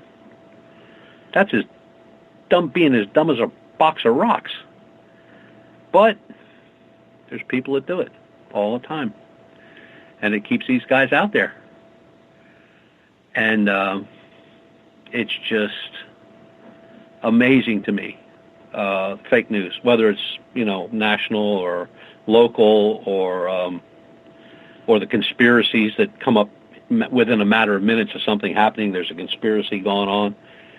And I don't know if it'll ever stop. I don't know how you would ever stop it because there's so many egos and personalities involved. And I can remember back to when we got our first television set when I was a kid. I can remember, looking at these news guys, disheveled tie, or the top button was open, or their hair was all messed up, or their glasses were dirty, or they were smoking a cigar. Now, these guys got professionals that dress them, put them in makeup. I mean, like they're going to star in a movie. And it's fame and glory, fortune and glory. Just follow the money. And it's, hopefully, people will keep getting smarter, and they are. You can only lie to somebody so much, and then you're going to get caught once. And you could really have the answer to, I got the cure for cancer. Okay. Hey, honey, what are you making for supper? That's as far as it's going to go. and I'm a total independent. I don't vote Democratic or Republican. I go independent. But one of the things that always amazed me was a guy said one time, he said, you know, this Trump guy could walk on water and the news would say he can't swim, see? It's exactly the way it works. And Butch, I get that, but I mean, there are so many topics in the paranormal that are just blown out of proportion. And the one that comes to recent memory, and I mentioned this on the SOR Roundtable this past Friday night, is the fact that, you know, the fear-mongering that goes on is ridiculous. So there is this entire story going on right now that basically says that a crack team of elite forces from the United States Marine Corps invaded and surrounded CIA headquarters at Langley, Virginia. Mm-hmm. Now, and they're posting, the mainstream media is not going to tell you about this. Well, I'm thinking that the Russian media would have a heyday with that. The British media would. The Canadian media would. Every other media outlet would. And yet we sit there and we try and forge, the media isn't going to cover this story. You know, they're part of they're the Antifa or whatever the hell you want to call them. I mean, I get so clamored up by this that I can't even find the words because it pisses me off so much. Like, be honest, you know, when you hear stories like that, what goes through your mind? First of all, I laugh. You know, the first thing that comes to mind is, why would the Marine Corps be surrounding CIA headquarters? And by the way, there is more than one CIA headquarters. So which one are they surrounding? And what would be the purpose? I mean, it's the stuff that they come up with and how they slip it out there. But you know what it is? Here's what happens. You got a good story, a true story, a factual story, okay? We got, whatever it is, whether it's in the paranormal or it's in the news or whatever out there. But it's a true story. It's a good story, or it's a sad story, or it's a shooting, or it's maybe a set of twins were born to a lady who couldn't have children. You know, a good story, bad story.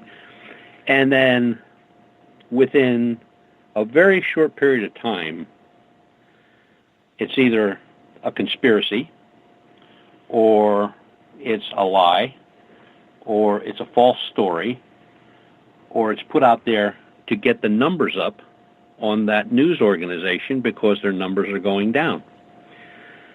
When we had the shooting in Nevada, where the guy was popping off people from the Mandalay Hotel,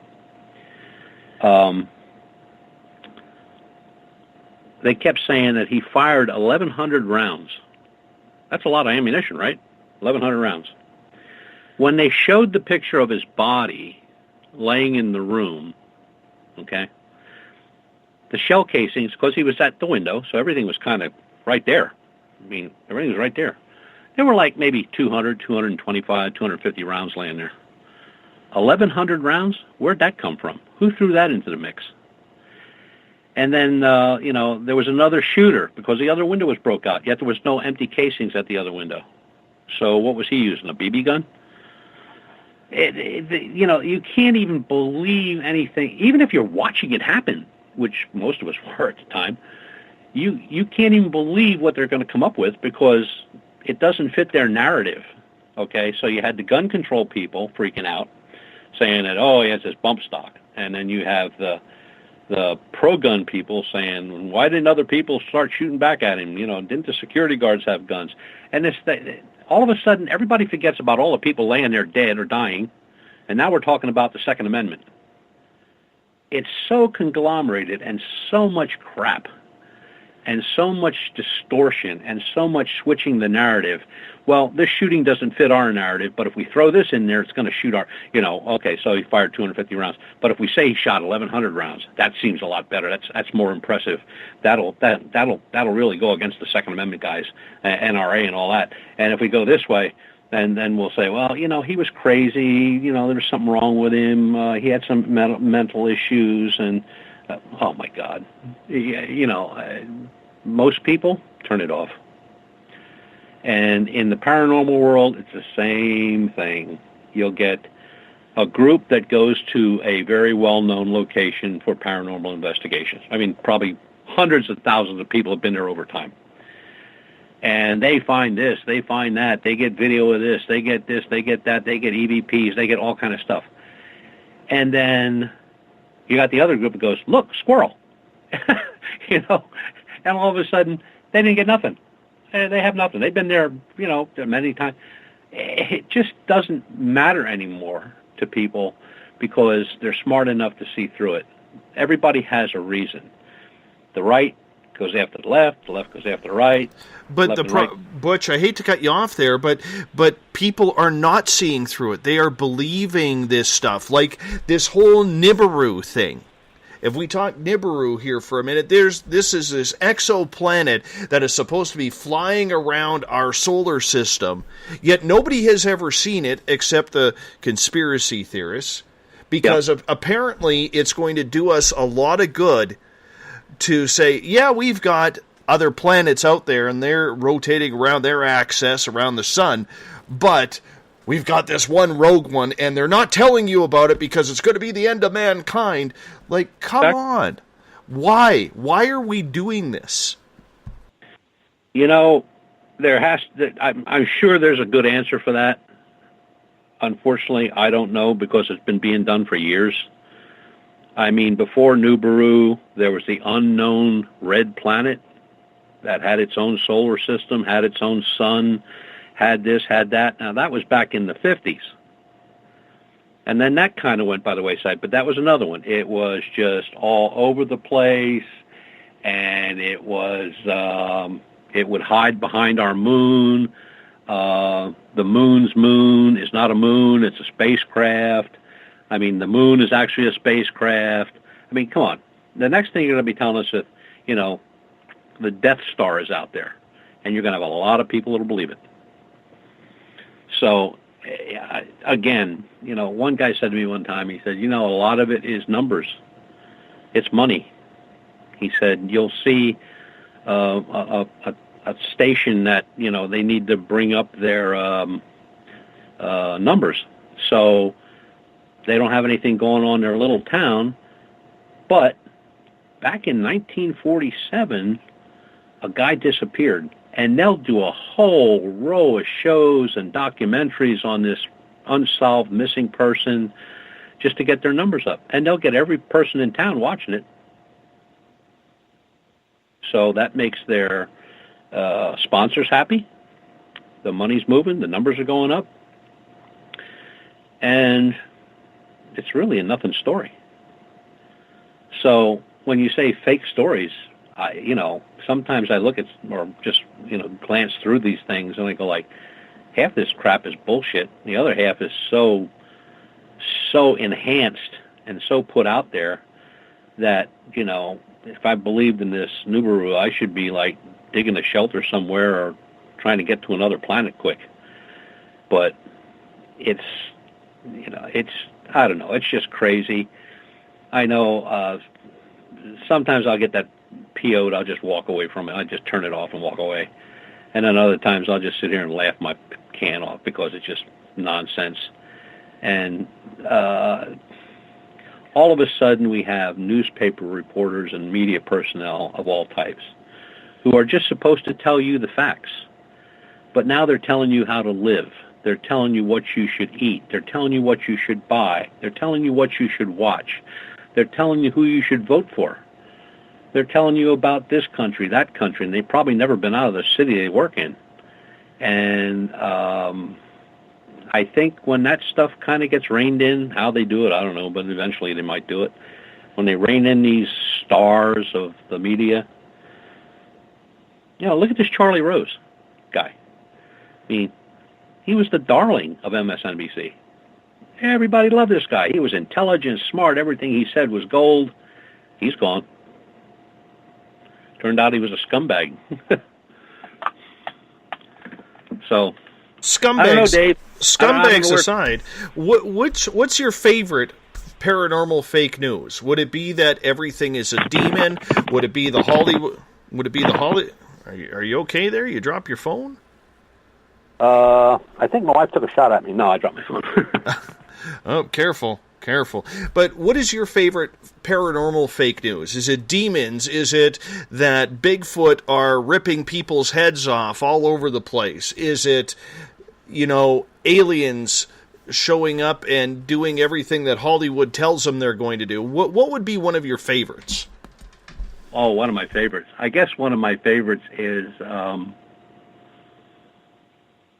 it's actually a show, and that was Hunting Bigfoot, where they were building cages and carrying weapons of all types and shooting into the water. And here's where people, if they really pay attention, I don't remember the name. It was Hunting Bigfoot, but they were chasing some kind of swamp monster. Okay, I don't know what that has to do with Bigfoot, but he went into this pond. Now these guys are standing there shooting into the pond. There's no splashes in the water. The pond is just as calm as can be. Then you have one paranormal show, the plumber guys. I don't know the name of the show, but they're in this house, and you hear they're walking around the basement, and you hear this something rolling down the roof, and then it kind of hits the gutter and rolls down the gutter and then rolls down the drain pipe. He says, "Big deal." They make a big deal out of this. What was that? What was that? And the guy says, "I don't know, but there it goes again." But it didn't go, and then it went. So he said it before the guy let the marble go or whatever he was leaving go up there. And that was the only time I ever watched that show. That's one of my favorites. Then there was another one where that was a paranormal show too, where they're walking up a set of steps, and the guy gets pulled backwards and falls down the steps. The only problem was the camera guy, or the guy had the wrong angle on the camera.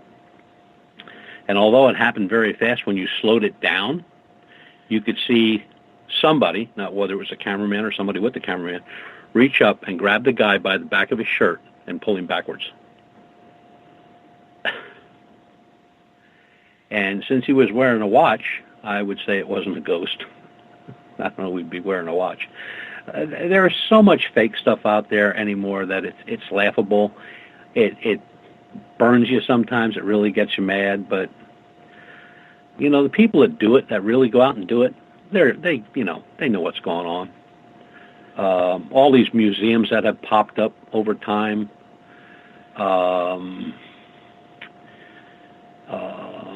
Museum of the Paranormal, the Ouija board museum, the cryptid doll museum. I mean, these things are all over the place. The Mothman Museum. And look at, there's another thing, Mothman. Nobody can even say if it happened. I mean, there's no proof that it actually took place, but it's a big deal, and it brings a lot of money into that little town. And we've been at the Mothman Museum. I mean, it's a beautiful museum. I mean, he's got everything in there in the world. But it's just, I don't know. It's just, it boggles my mind. I get a headache because it just, the simple things like, okay, this is what you're saying. Now, show me the proof and the evidence, or shut up. Because I've heard the stories 1,000 times. I'm sure you've heard stories. I'm sure most of your folks on here have heard stories many, many times. They just change the location or the date, and it just goes on and on and on, and there's nothing to gain from it. A lot of times it sets back investigators. 50 years they're looking for Bigfoot. 50 years they find absolutely nothing. Nothing to prove that this creature exists. Eyewitnesses? Many. Footprints by the thousands. But the real evidence? A body or DNA? Zero. I don't get it. That's the same thing with this bipedal that we've been chasing around. I'm not going to walk up and grab him. I'm not going to whack him on the head with a stick. I'm just hoping to get him on a FLIR device. Because you can't mess with a FLIR. If I got him on the FLIR device, whether it's a still picture or I got him on video, I got him. And that's all I got to do to prove it. I don't have to go chase him down and club him to death and skin him and bag him and tag him and all that other stuff. All I got to do is prove that he exists. I got a couple questions coming from Twitter from Andrew here. And Andrew is saying, could the misinformation in the paranormal field be a means of obfuscation by someone to muddle the honest inquiry into deeper truth? And could this be a way to distract from something wonderful that could happen for humanity? Absolutely. I'm sure the government does it every day. But, yeah, no, that's a good point. And that happens a lot. I'll give you for instance. I know a Bigfoot investigator, very good guy. As honest as the day is long. And he has this little research area, right? And he's been doing it for a long time in that little area. And he confided in another researcher that he thought was, okay. And next thing you know, that guy's up there with a team of like 10 people, blew everything apart. I mean, it's just shot the whole place. It's just nothing there anymore, no sign of any type. And so you have, there was a guy with good intentions doing good investigation work, and he confided in somebody, and then somebody decided that it was time for fame and fortune, and they just pretty much ruined it. So he moved on. Matter of fact, he got out of it altogether. And he was a good researcher. So sometimes I think, how many do we lose like that in any part of the paranormal? I don't care if it's ufology or cryptozoology or the paranormal. How many good people do we lose? I mean, there's so much BS out there that, even I've been at conferences where I'd sit there and, just drop my head because I know the researcher, I know he's lying his ass off, but I can't say anything. And then I kind of look around, I can see people just getting up and walking out on him. And he's a very well-known researcher. So, I always looked at it this way, and somebody told me that when I first started speaking at conferences. If you see people walking out on you, change the subject. And for sure. All the places I've spoken at, Dave, nobody's ever walked out on me. I've had people walk up to the stage scared the shit out of me because, like, they're walking down the aisle, walking straight for the stage. I'm going like, uh-oh, is this a lynch party? And then they ask the question and they go back and sit down, But and one was by Robert Salas, who was the man in command of the nuke bases up in North Dakota when the UFO came over and shut them all down. And he just walked up to me in the middle of, when I was talking about human mutilations, and I stopped talking. I looked at him. He was only 10 feet away, and I said, Robert, is there something wrong? And he says, is this stuff real? I said, uh-huh. And he went like, oh, my God. And he turned around and walked back. So, I think you need to really pick who you involve yourself with. A lot of people in the very beginning I thought were really good, turned out to be really bad. And a lot of people I didn't go one way or the other with turned out to be some of the best. So it's kind of catchy.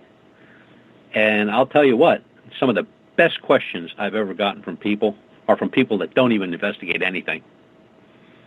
They just have an idea or they have a question and they hit you with it. You're going like, whoa, why didn't I think of that?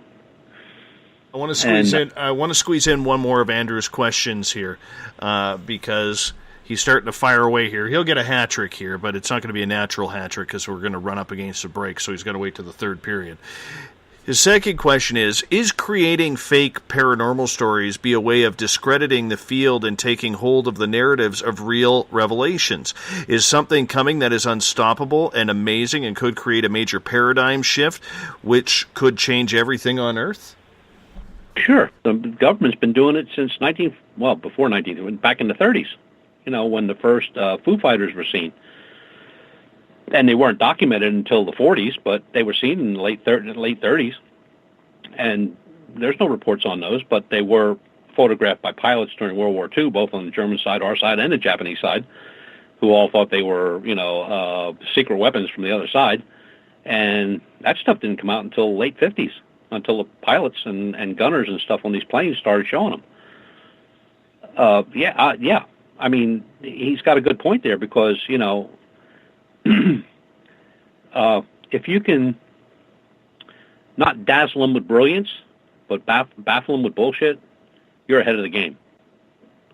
And the government's been ahead of the game for a long, long time. And then you have to look at all the researchers that were really on top of things and had good information. They're all dead. I mean, there's a whole list of those on the internet.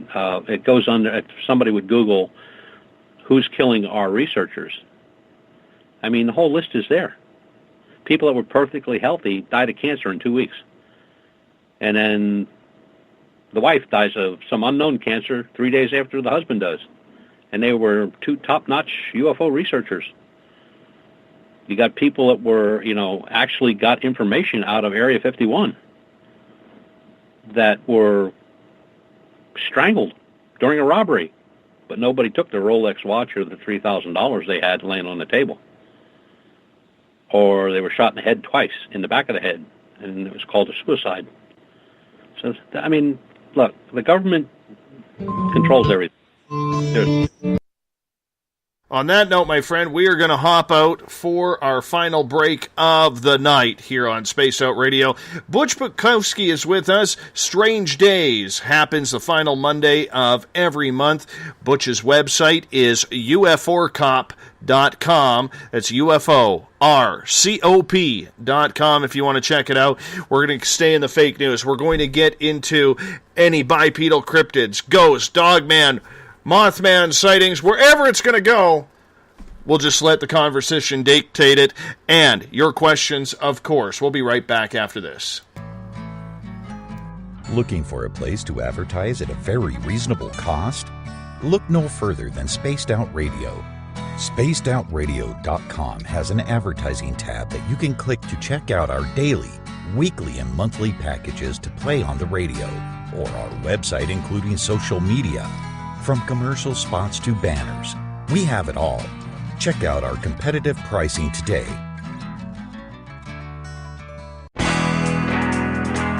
There's stories, then there's the truth. Do any of us really trust the news anymore? This is Jamie Sexton, owner of Rebel Planet News.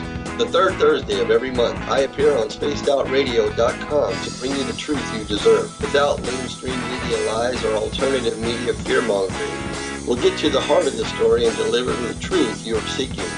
So come join us here for the Rebel Planet at SpacedOutRadio.com.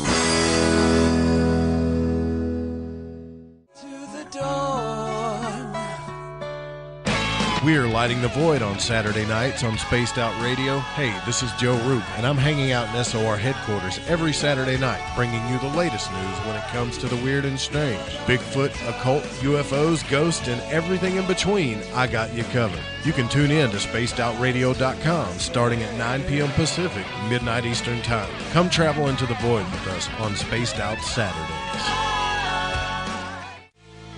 Not ready for bed on Saturday night? Right after Spaced Out Saturdays, hop on over to S4 with Corey Ruiz and me, Eric Cooper from Forest Moon Paranormal.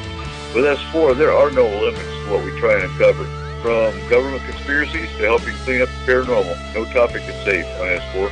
We get to the heart of the matter, of the subjects you want to learn more about. So tune in on S4 starting at midnight Pacific, 3 a.m. Eastern, only on SpacedOutRadio.com.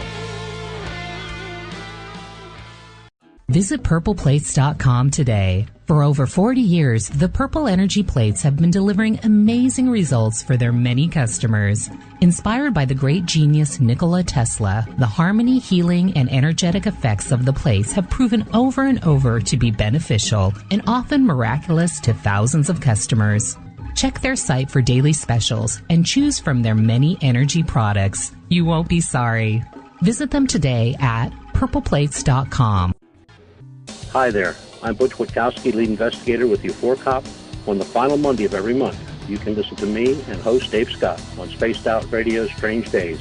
We're going to get to the heart of the matter when it comes to what's happening out there. People are seeing and experiencing things from ET contact to Bigfoot, and I want to hear about it. Your experiences are what we investigators need to help solve these unknown mysteries. So tune in at spacedoutradio.com to the final Monday of every month from Butch Witkowski's Strange Days.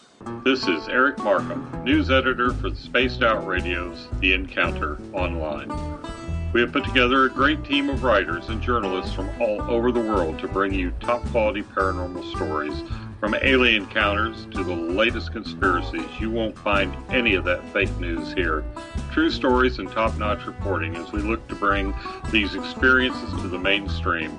The Encounter Online, only at spacedoutradio.com. Do you want to know the truth? Do UFOs exist? Are aliens real? Are the governments hiding the biggest secret in history? We're UFO seekers, and we're on a hunt for the truth. Subscribe to our YouTube channel and follow along with us as we journey across the United States, visiting UFO hotspots and alien hotspots, trying to document the UFO phenomenon. Catch us on Spaced Out Radio every third Monday of the month as we discuss Area 51, UFOs, and more. And also, don't forget to subscribe to us on YouTube. Become more intimate and interactive with Spaced Out Radio. Join our Space Travelers Club with your new membership. For $5 a month, we'll provide you with special access to the website, monthly prize draws from books to psychic readings, along with monthly newsletter, private interviews, and more. Sign up today to be part of Spaced Out Radio's experience. Don't have time to listen to Spaced Out Radio live? Wherever you are, the car, the office, the shower, or even if you're traveling, we're right here for you. Each Spaced Out Radio show can be found on iTunes, TuneIn, and on our YouTube channel, Spaced Out Radio Show. It's the perfect way for you to catch up on our shows. For more information, just head over to our website, spacedoutradio.com, and tune in to us today. There's a lot of strange going on in this world, and we can help you find out what's going on with you. Paranormal, cryptids, UFOs in the sky, aliens in your bedroom tickling your toes. We have the investigators you need to find out the answers you deserve. All you have to do is head to spacedoutradio.com. Your information is 100% confidential. The SOR Sightlines Report. It's free, and we're here to help. You hear footsteps in the empty room above you. A rocking chair begins rocking by itself. Don't be afraid of the things that go bump in the night. Reach for Spirit Storybox, the iPhone app the Huffington Post UK called the only ghost hunting app you will ever need. Spirit Storybox. The spirits are telling their stories. It's Cosmic Sundays with me, Elizabeth Anglin, in Cosmic Passport. Let me take you down a 3-hour spiritual journey where we will get into everything from ET contact to Psychic Sundays. It's a journey of listening and learning together with some of the best professionals in their fields. You can tune in to Cosmic Passport at spacedoutradio.com every Sunday, starting at 9 p.m. Pacific, midnight Eastern.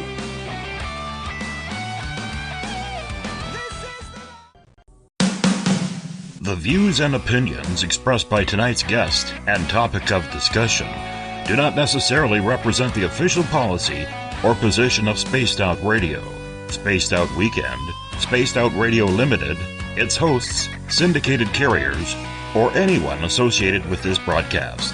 You're listening to Spaced Out Radio with Dave Scott.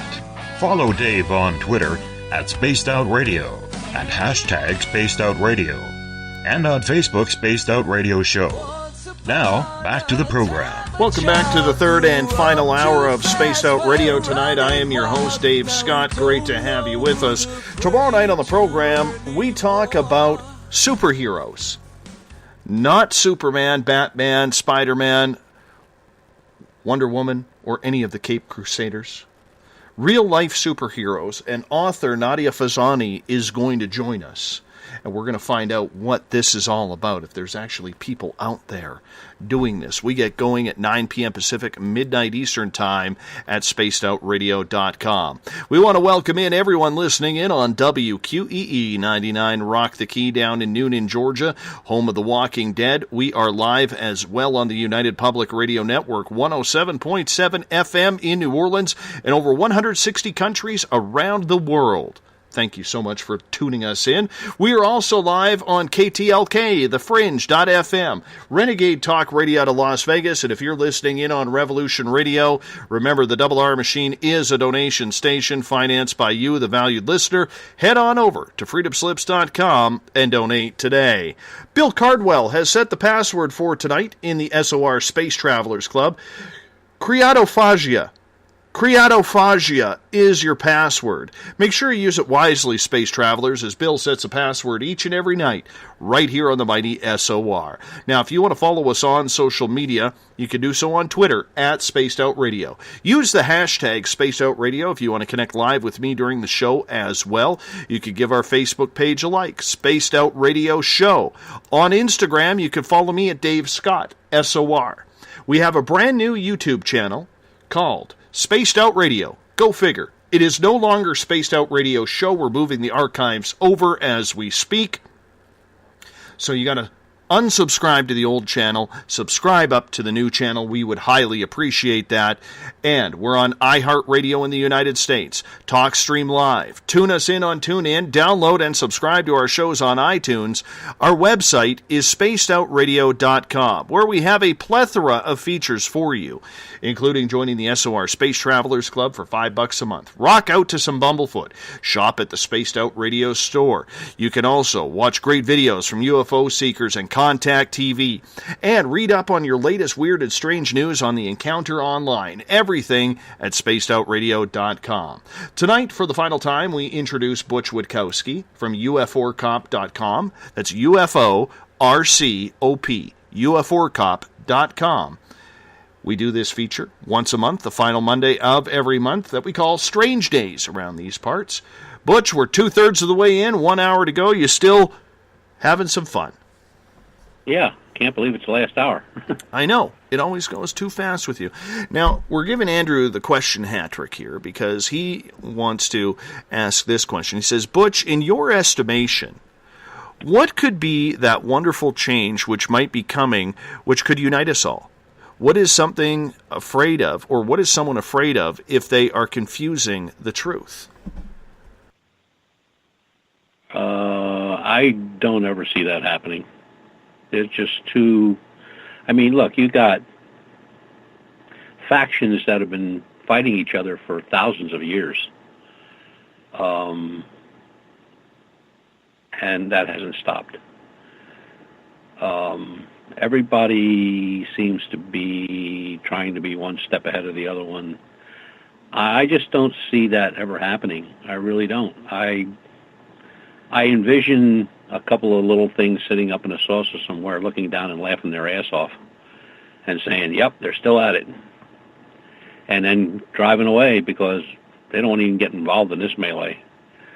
This world is so screwed up, and there's so many questions, so many things to find, so many questions to get answers to, that, you know, I'll never come to all the answers. Even my youngest researchers will probably never come to all the answers. But be nice if it would happen, but I just don't see that happening. I really don't. I don't think anything good's going to come out of it. You know, the little nitwit over in North Korea will probably push the button one day just for shits and giggles, and that'll start it. Of course, he's not going to be around long, but it's going to start it. Well, on the flip side, though, how do you keep research moving forward if there's so many people who are trying to derail what people such as yourself are trying to find? You ignore them. You just ignore them. Once you get involved in the melee with those folks, you won't win. You know, they'll take it from a purely investigative standpoint to a personal standpoint, and next thing you know, they'll be threatening your dog. We just ignore them. Most of the guys I know that are involved, that are really looking, they ignore that stuff. They could care less what they say or what they do. They just keep doing their thing, and that's the way you got to be. We're very cautious about the information we share. It's shared between the group and really doesn't go outside the group, because if it did, you'd have somebody that would turn it all around and, you know, make it like it was some kind of lie or a farce, or, you know, you were doing it for some nefarious reason. So we just don't get involved with them. Do you think that part of the big reason why the cryptid research and the paranormal research is in such a disarray with a lot of things that go on is because there is no true code of conduct? Oh, no, there's never been. There's never been that. I mean, no, I understand that, and just let me finish here for a second, because yes, there are independent investigators, and love or hate MUFON, at least there is a main body or association that is kind of leading the way on how things need to be done. Do you see what I'm saying with that? Yet when it comes to the ghost hunting or when it comes to cryptids, we don't have that. Well, neither does MUFON, really. I mean, they're a name. They've been around since APRO folded back in the 60s, and they took over. Really, MUFON is nothing but a information gathering point for reports. They have some really good investigators. Some of my very best friends are still with MUFON, and they do their job, but they don't let MUFON rule their thinking. And then you have the other side, which is larger groups need money to function.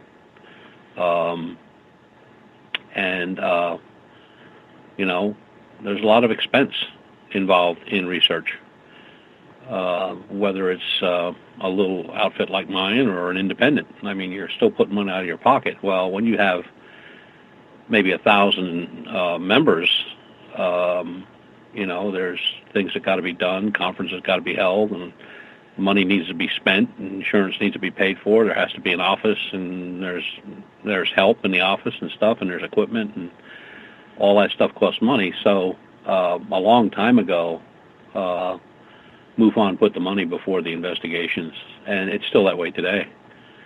But I think what you said was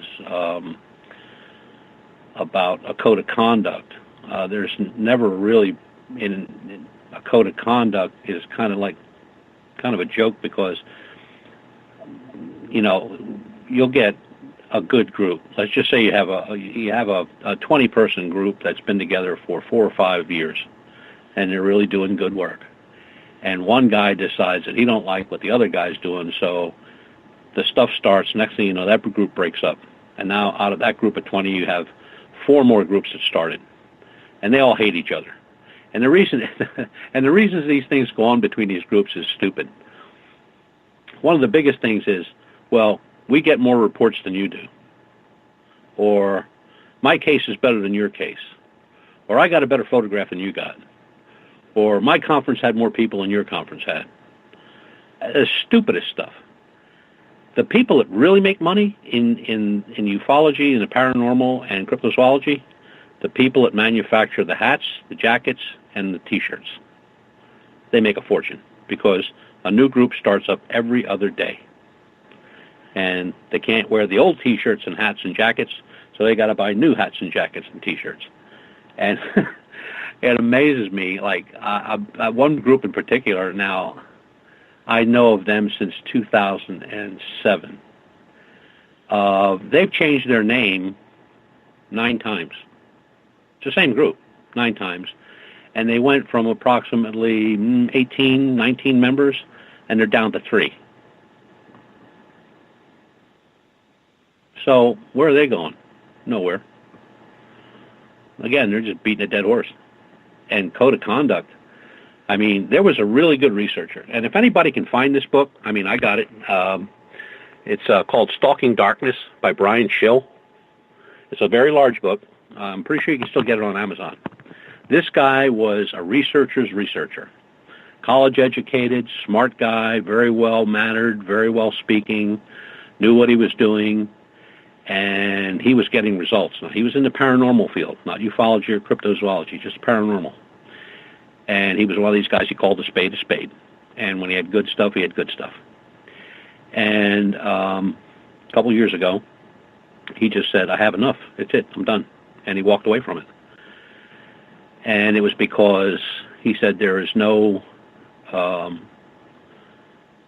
credibility involved. There is no honesty involved. Everybody wants to be famous. Everybody wants to be on television. They don't do research like they should do. They do it like they see the guys on television do it. They spend fortunes on junk equipment, that doesn't work. They keep going to the same place. They keep coming up with these outrageous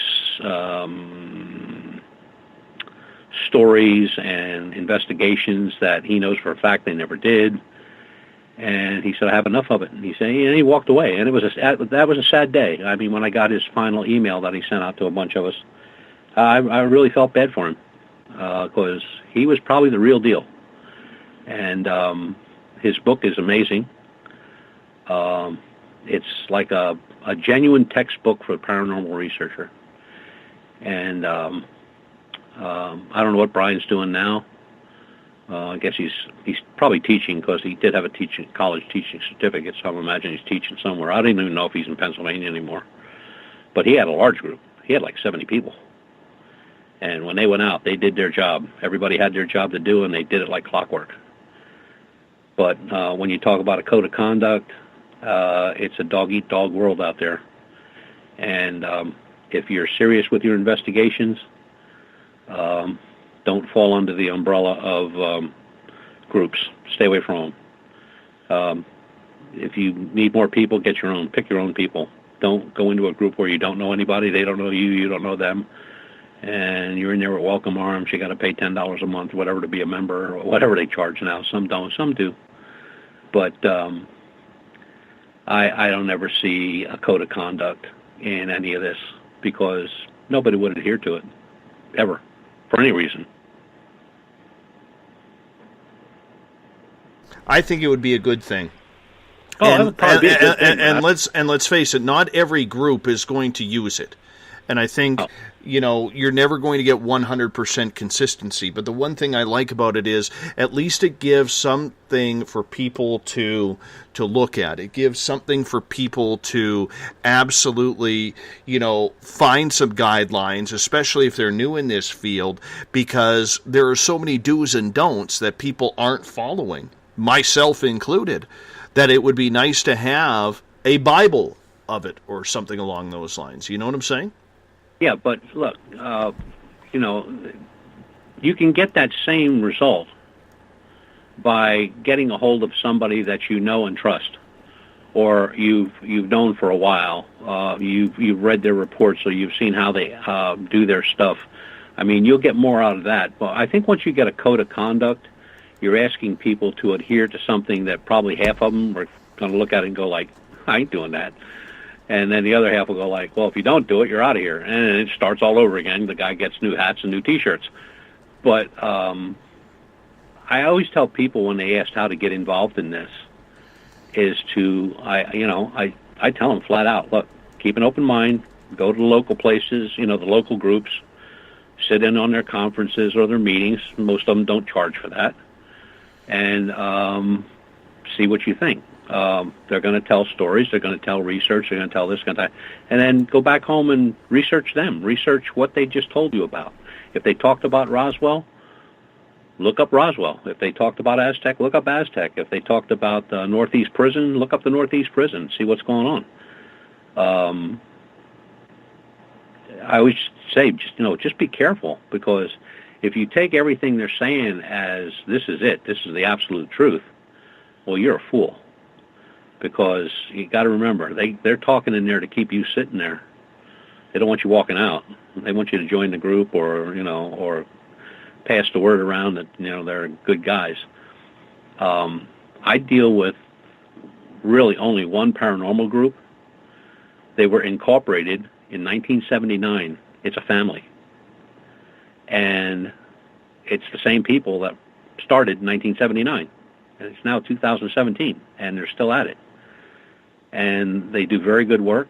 I've been on a couple cases with them. They invited me along to be, kind of a gopher and looker and just to see how they do things. And I was very impressed. Now, if I was going to join a paranormal group and I was not involved in what I am, I would join that group in a heartbeat. and I wouldn't even think twice about it. But it's tough out there. It really is, because it just seems like everybody has an end that they need to get to, and whether it's good or bad, whether it's they're looking for the truth or they want to be on TV, one of the two. I mean, it's just there's no in between with some of these folks, and it's a little disheartening because there are a ton of really good investigators out there, and there's a ton of them in MUFON. And although with the last melee in MUFON they lost a great deal, they lost many state directors. They try to say, oh, we only lost one or two. Well, they lost a couple dozen. And some of those folks that left there were there since 1969. That's a real hurt. When you're losing somebody that has that many years experience, and they walk out the door because of some other idiot, that's bad. And then when you lose more than just one, and you start to lose a dozen or more, that's even worse, because all that good information that those people had that they could pass on to the new people just walked out the door, and it ain't coming back. And the best thing people can do is, before you jump into something, look, read, study. I have a lot of people that I don't say I tutor them. I'm not a tutor, but they're on their own, and they'll get to something where they don't understand how to do it, or they never heard of it, or they want to know what they should do, or some kind of equipment they want to buy, and I have no problem giving that information away. Call me on the phone, tell me what you need, and we'll talk about it, and I'll give you the good points and the bad points. But there aren't too many people out there to do that anymore, because they got burned too many times. And thankfully, knock on wood, I've not been burned once. So kind of a little something I'm proud of anyway, that I've been given good information. But it's just like, and then you're going to deal with other people that you've never dealt with. I mean, I never dealt with remote viewers, ever. I didn't even know what a remote viewer was, basically. And on one case that we're involved in, we got a group of remote viewers that are actually in Australia. And they told us what they wanted, what they needed, and we gave them the information, which was nothing, pretty much nothing. They didn't ask for much. And we sent that to them, and they sent their thing back after a few weeks, and they were right on the money, and they led us in the right direction. So there's a lot of people out there that have techniques, and they have knowledge that, a normal investigator would never get to. But if you, stay on the straight and narrow as an investigator and don't get involved in the drama, and trust me, drama is the top of the line. There's so much drama that it's ridiculous. And stay away from the drama and just do your job and do what you want. Look for what you want to find. I mean, people always joke about, well, how far will you go? Well, let's put it this way. If Dave Scott found the body of a Bigfoot, I would tell him to conceal it till I get there, but I will be there. I'm not letting anybody know when that happens. That's right. Not letting a soul know. Because that'll be the one time the government listens into our phone conversations. You realize that? Mm-hmm. But if you invite me up for a barbecue... We're going to have to come up with a code word. Yeah, absolutely. We will. Barbecue at Dave Scott's house. That is the code word. We're going to have 90 people showing up. Exactly. I got a question coming from the SOR Space Travelers group from Robin, who is asking, extraterrestrials have been in the news lately. Do you think NASA is trying to bring fear like War of the Worlds to the public? Oh, yeah. They've been trying to do that for years. I particularly like the, somebody will put a picture on either Facebook or Twitter or Pinterest, and it'll be some humanoid-looking thing standing in the corner on the moon, and people go nuts. Okay, we got men on the moon. And then what a lot of people forget, that you can track any photograph with Google Photo. And I probably, like many others, Googled that, and, we found that photograph. It was actually a photograph of a guy out in Colorado standing amongst the rocks, guy on vacation, and the picture was taken by his wife. It told us what kind of camera was used, what date it was taken on, this, that, the other thing. So all they did was take something, they superimposed it on a moon picture. So look, NASA and that group and the government themselves, their job is disinformation. That's their job. I mean, when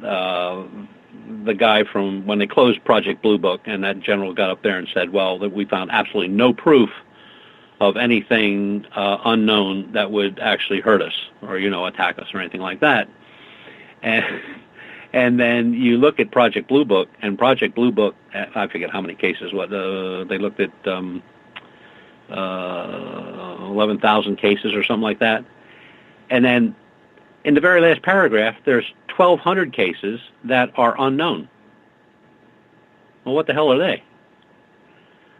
And they don't make any bones about it. It's in there. 1,200 cases unknown. The rest of them were all identified, but there's 1,200 that weren't. Well, why aren't we talking about those 1,200? Why are we just saying there's nothing up there that's going to hurt us? What about those 1,200? It's amazing, the different disinformation and misinformation that's put out. And it's not only put out by the government, it's put out by large investigative groups, Bigfoot people, paranormal people, individuals, small groups. Everybody puts it out. And it's either they think they're diverting you from the track you're on, and you'll get tired of it and you'll just give it up, or it's just put out there to keep everybody on their toes looking for something that don't even exist. Like a prime example would be the Dulce base, where you have 10 or 12 levels where they're making experiments on humans and they're creating hybrids and all this other stuff. And it's a friggin' solid granite mountain, and it would have taken years to construct, and there's no photographs of any construction, nor has anybody that lives there ever seen any construction. Butch, when it comes to, the idea that there are so many people and so many fake sites out there, when people ask you these days, what is real, what is fake, how do we even know anymore? What is your response? Oh, there's ways of finding it out. Shar Naughton just put up a thing. She said, "Bitch, have you run across," I think it's Butch, "have you run across any download programs to make pics on your phone look haunted?" Yeah, there's a very famous one, and it's put out by Apple. You can buy it for $5.99. It's called Ghost App. You can take a picture of your great-great-grandfather, and you can have him running a triathlon. That quick. So there are things out there, and they're put out there for a reason. They're put out there to confuse. So if you have, if you want to, just say somebody really has a good paranormal picture, well, then they will, somebody will take that Ghost app on their iPhone or their laptop or their iPad, and they'll just do whatever they want in the same location with a different person or a different entity, and they've now muddled up the first shot. And then somebody else will pick up on that, and before you know it, you got 5 or 6 different shots of different people in the same location. So when it comes to people who are asking you, because this is the big story these days, is all this fake news stuff, how are you telling people to tell or to derive what is real and what is fake? Because, let's face it, people don't want to believe, or it's the popular thing right now, to not believe anything that is mainstream media. They need to get whatever information they have, whether it's a photograph or a report or just some general information on something that happened, get it to a researcher that they can trust. somebody that they may have talked to or met at a conference or, heard them speak at a library or something, and they have a little degree of confidence in what they're saying and how they're saying it. And people can tell. People can tell when you want to help them. There's not a week or a day that goes by, I don't think, anymore, where I don't get an email or something on Facebook or something, a message for somebody looking for help or looking for an information or a way to go next. And I have no problem doing that, none whatsoever. I know guys that will defriend you for doing that. They don't want to get involved because they don't know who you are. Well, if you treat everybody like they're the CIA, you're never going to get anywhere. You got to put trust out there somewhere. And there are a lot of researchers. Just say it's the researchers that's involved in a psychic medium. But there's something happening that they don't understand, but they kind of think it's ufology-wise. And they don't, I'll get an email or be a phone call or whatever, and I'll give them a direction to follow. But I get the same thing when I have an issue. I mean, I had a thing where I thought I was involved or wanted to be involved with a psychic and a medium, and after looking at some of their work, I thought, no, I'll give them a shot, and they did help out a great deal. Matter of fact, they're a member in one of our teams right now. So it's so hard to get out there, but it's a matter of trust in the person you're dealing with, and are they willing to tell you that you're wrong, or that's what you got is nothing. And a lot of guys won't do that. They just will not do it. Somebody could have the most rotten piece of evidence you ever came across, and you could show them 100 ways from Christmas why it's wrong, and gets done, and then next thing you know, you're the idiot. Robin is asking in the SOR Space Travelers, have you ever done any reports on the alleged Goat Man? No, Goat Man is predominantly in Ohio, northern and central Ohio. I've seen some of the debunked pictures, is about all I saw. There is one researcher out there that is pretty decent, and he's been looking at it. He hasn't come up with anything. But there's a lot of stories about the Goat Man. There's a lot of stories about a lot of things. You have one of these, especially down south, because when you're talking about Bigfoot out in, say, California, Northern California, and Oregon, Washington, there's a certain way they look. When you look at something from the east, like in Pennsylvania or Virginia, they look different. One's taller, one's shorter, one's more stocky, one's thinner. Then you go down south, and they seem to get smaller and more ape-like. So are these people seeing the same thing and just describing it wrong, or are they seeing different breeds of this creature? That's a real honest look at something. And but you look at a picture of a swamp ape and look at a picture of a Northern California Bigfoot, two totally different creatures. One's more ape-like, and the other one is more man-like, I guess. Do you have to decipher when you get in these strange creatures like Goat Man or Frog Man, all the weird stuff that happens in Ohio? It always seems to be Ohio for some reason. Do you put a lot of stock into what we see with a lot of these creatures? Does that? No. So where is this just figments of imagination, Butch? I mean, you take Frogman of Ohio, the first reports were brought together by police officers.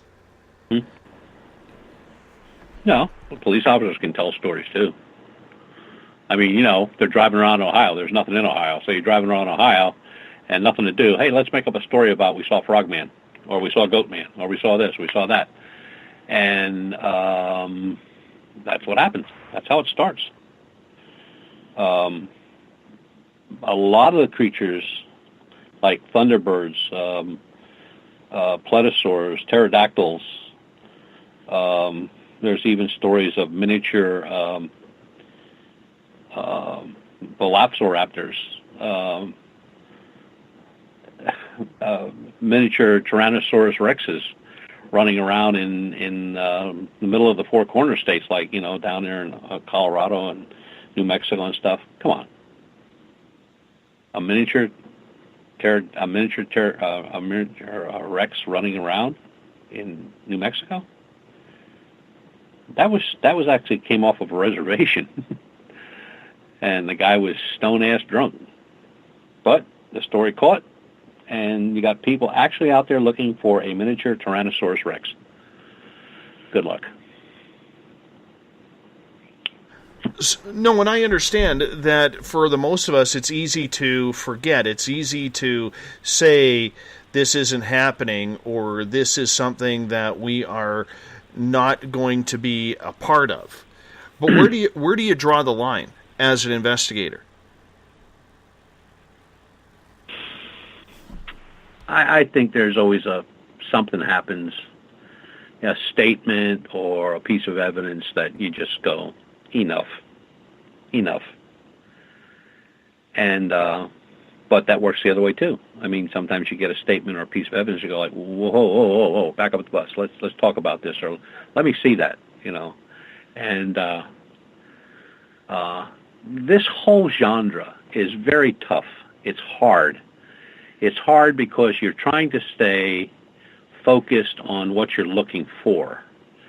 And there's so much static and white noise out there that sometimes, you know, you're looking at something, you're going like, man, what am I looking at? Why am I doing this? What's the story? I'm not onto this. What's going on? And you kind of get lost in your own thoughts. And it's only because of that background noise, white noise, whatever you want to call it, coming in from the government or from other researchers or some movie that came out or some, you know, Jesus, when that movie came out, Fourth Kind, like I said, abductions shot through the roof. And I'm not talking about 50 or 60. I'm talking about hundreds of abductions came through. And then when they came out afterwards and said, well, this was only a movie, it's not a true story, all those abduction stories went away.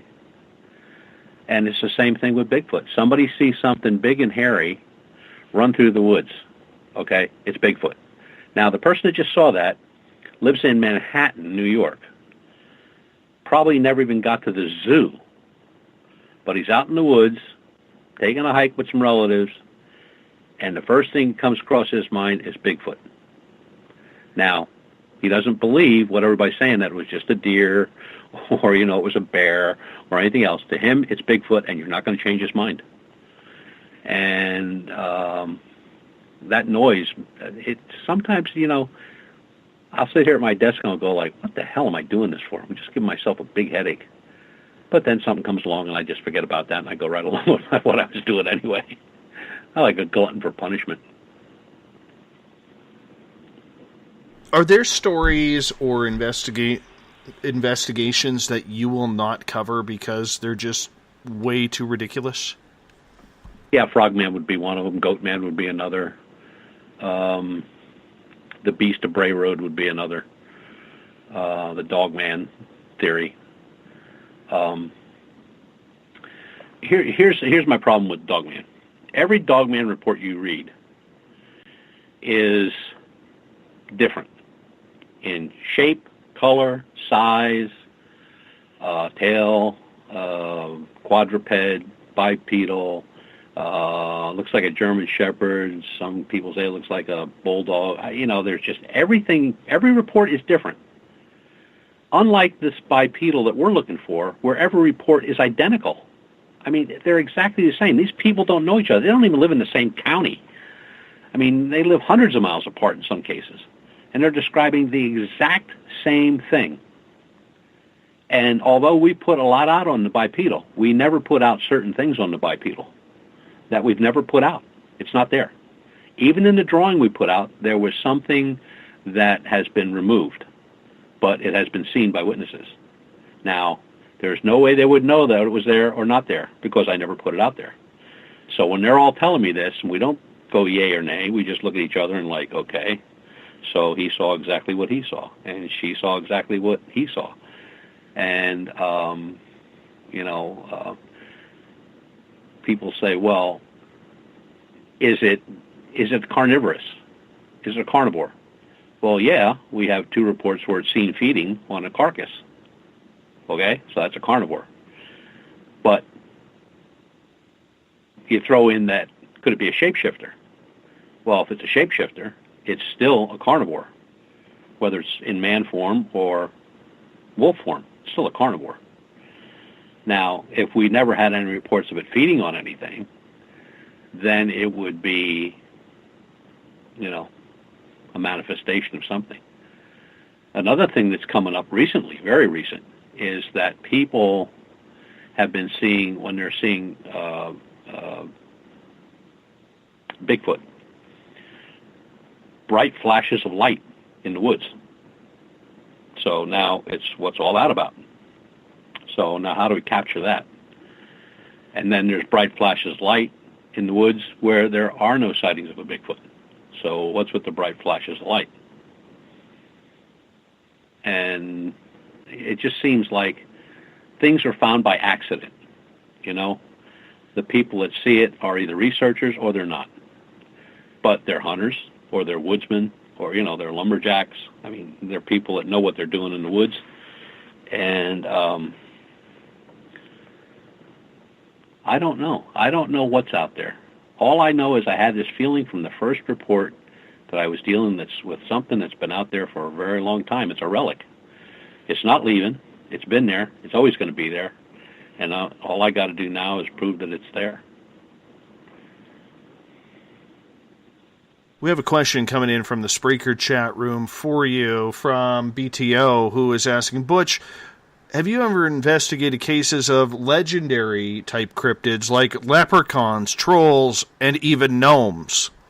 No, but one of my, I haven't personally, but one of my folks, or my colleague, Lon Strickler has. And, I mean, they've even gotten some pictures that are very hard to, I tried to take them apart and I couldn't. And I don't know what they are. And the one was taken in Ireland. And it's a lady taking the last picture before she gets on, gets back to her motel to get on a plane to come home. And she takes this picture, and she doesn't look at them until she gets home. She lives in upstate New York. And she gets there, and she's, going through the pictures, and there's this little being, which looks human, in the photograph, near a rock, which would have been to her left. And the last picture was taken by her partner, who was with her, behind her, and it's just a picture of her standing at an old Irish ruins, an old home, old stone home, and a very nice sunset type deal, and this thing is in the picture. And I said to Lon, I've tried everything I have, and it's there. Whatever it is, it's there. And it just looks like a small human. And when I say small, I mean in scale. When I scaled it, it wasn't but 2.5 feet tall. But it was human looking. Arms, legs, had a hat on, jacket, pants. So the hell was I looking at? So if that was a leprechaun, well, then that's what it is. But Lon's more into that than I am. I don't have the background or the knowledge of a lot of that stuff other than what I've heard. But that one caught my attention. When it comes to these legends like leprechauns or trolls, do they have a little bit more respect, if we can use that word, Butch, because they've been around for centuries and from the old country? Exactly. Why? Look at werewolf. Look at a werewolf. Werewolves have been around since Roman times. lycanthropy has been around since pretty much the dawn of man. There's cave drawings with the body of a man with the lower torso of a horse or a stag. Shape-shifting, or that was in primitive times. So is there something to it? I don't know. I just over the last 6 months I've amassed some books that go way back, 1868, 1933, that were written on stuff like this, and they're not fiction. They're more textbooks on the old reports, the trials that were held in France in the 13th, 14th, 15th, 16th centuries during the Inquisition. France burned 30,000 people at the stake in 1 year for being werewolves. A little excessive, but they burned 30,000. And you have the churches, the Protestant church was involved in it, and the Catholic churches were involved in it, where, they were sending people in to kill people, and just to get the church in there to protect them. Then the church would send in their soldiers and actually kill the guy that did the killing, and everything stopped, and then next thing you know, the church saved us, and the werewolf is gone. And then, these stories go back, way back. Before the indigenous started talking about shapeshifters. Shapeshifters go back to, I guess the earliest documented, where it's actually written down, was the Romans, where they believed that there was actually a group of people that were half man and half wolf in various forms. So you give more credence to that rather than these all of a sudden appearing creatures that are on North American soil, which is considered kind of a newer soil, right? Oh, Grasshopper Man. Come on. Grasshopper Man. What's another one that just popped up not too awful long ago? He's supposed to look like the creature of the Black Lagoon, but he doesn't like water. I don't know what that means. Now he's seen in around Georgia, and when they got the guy that made the actual footprints, he spilled the beans about it was a hoax, and people can make up anything, but there's a lot of stories, there's a lot of lore, but there's a lot of books that were written way back. These books cost a fortune, but I'm so glad that I got them, that I found them, and they gave me a wealth of information. How they lived, or how, now these are written stories from stories, so it's just somebody took this time to write this all stuff down. But what people believed back then, and how they acted, and what they would do, and believe it or not, there were good werewolves and there were bad werewolves. A good werewolf, which may have been snooping around a farm and stole a cow or something every now and then, but nobody ever came after him. So he would protect the farm from bad werewolves or vampires or whatever was in the area. And werewolves, vampires, they go hand in hand. They're both creatures of the night that are very destructive. And every time I read these books, and they're fascinating. They capture your mind, and you're thinking like you're back in that 14th, 15th, 16th century and what it was like. But I can't find any recent, or how should I put this? I can't find any attacks where anybody was attacked or killed. We do have one case up in Tuscarora, Pennsylvania, where a individual was approached by one while he was in a tree stand, and it was actually growling at him. It was only 100 feet away. And then it just wandered off after a deer.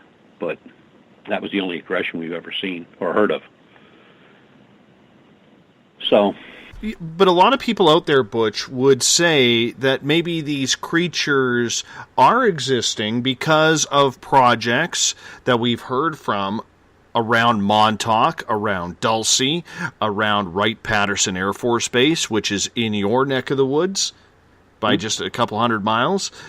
So there's a lot of people out there who say, look, American scientists and the military have been playing with, mixing humans and creatures for a long time. So why couldn't any of these creatures exist? Oh, yeah, that's true. And the Germans tried it in World War II, to make super soldiers. And this could have been something that was done back then and went awry. 1 or 2 or 3 got away, or and they bred and they got more. And now we've kind of narrowed it down to we have one because of the area that it's seen in. And when we do the mapping where we have one, say, in this county, and then say a week later we have one in another county, and then we do the distance and a walking, how big of a step would that type of a creature take? Of course, it's going to be more than a man. And we tried different styles of doing that, and we came up with it's possible it could be one walking to there, and it would take him about 5 to 6 days to get from that point to that point. But could it be more than one? Absolutely.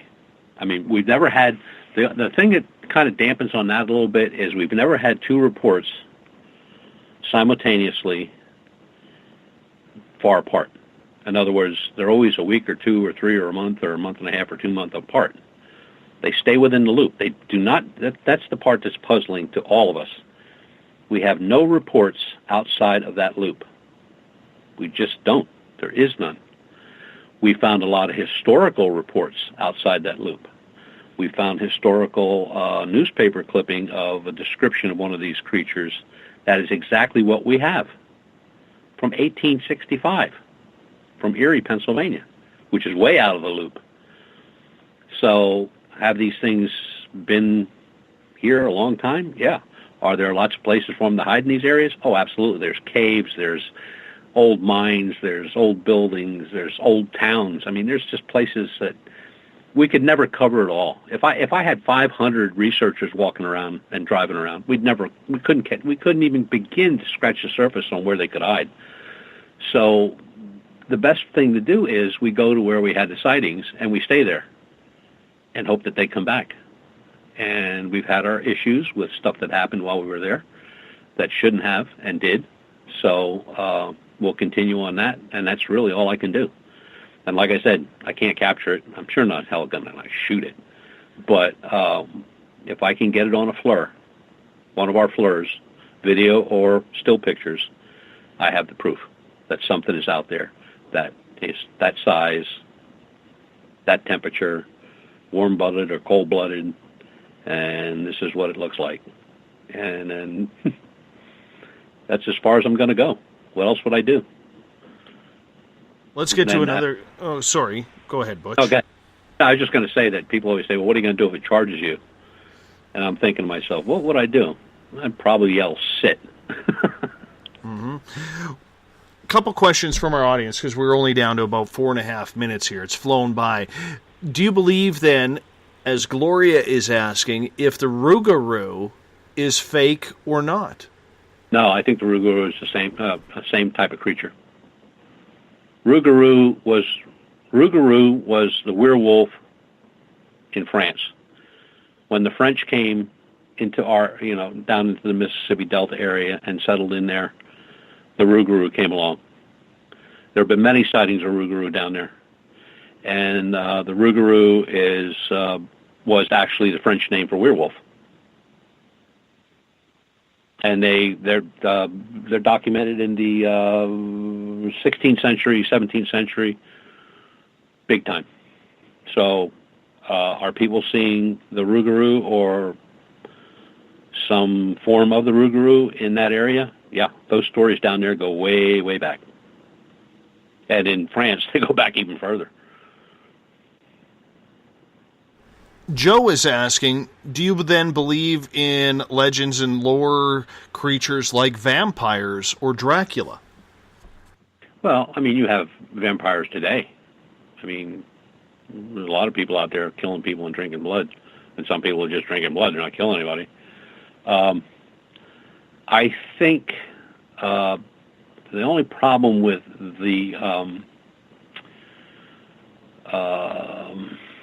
vampires are there's not much written historically about vampires. Of course, you have the most famous one, which is Vlad the Impaler, and that lady, that princess or whatever the hell she was, queen, that bathed in the blood of virgins.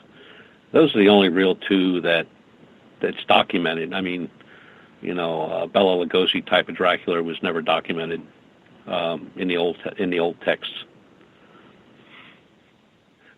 Bob Davis, carry a tennis ball with you, toss it, and see if he chases it.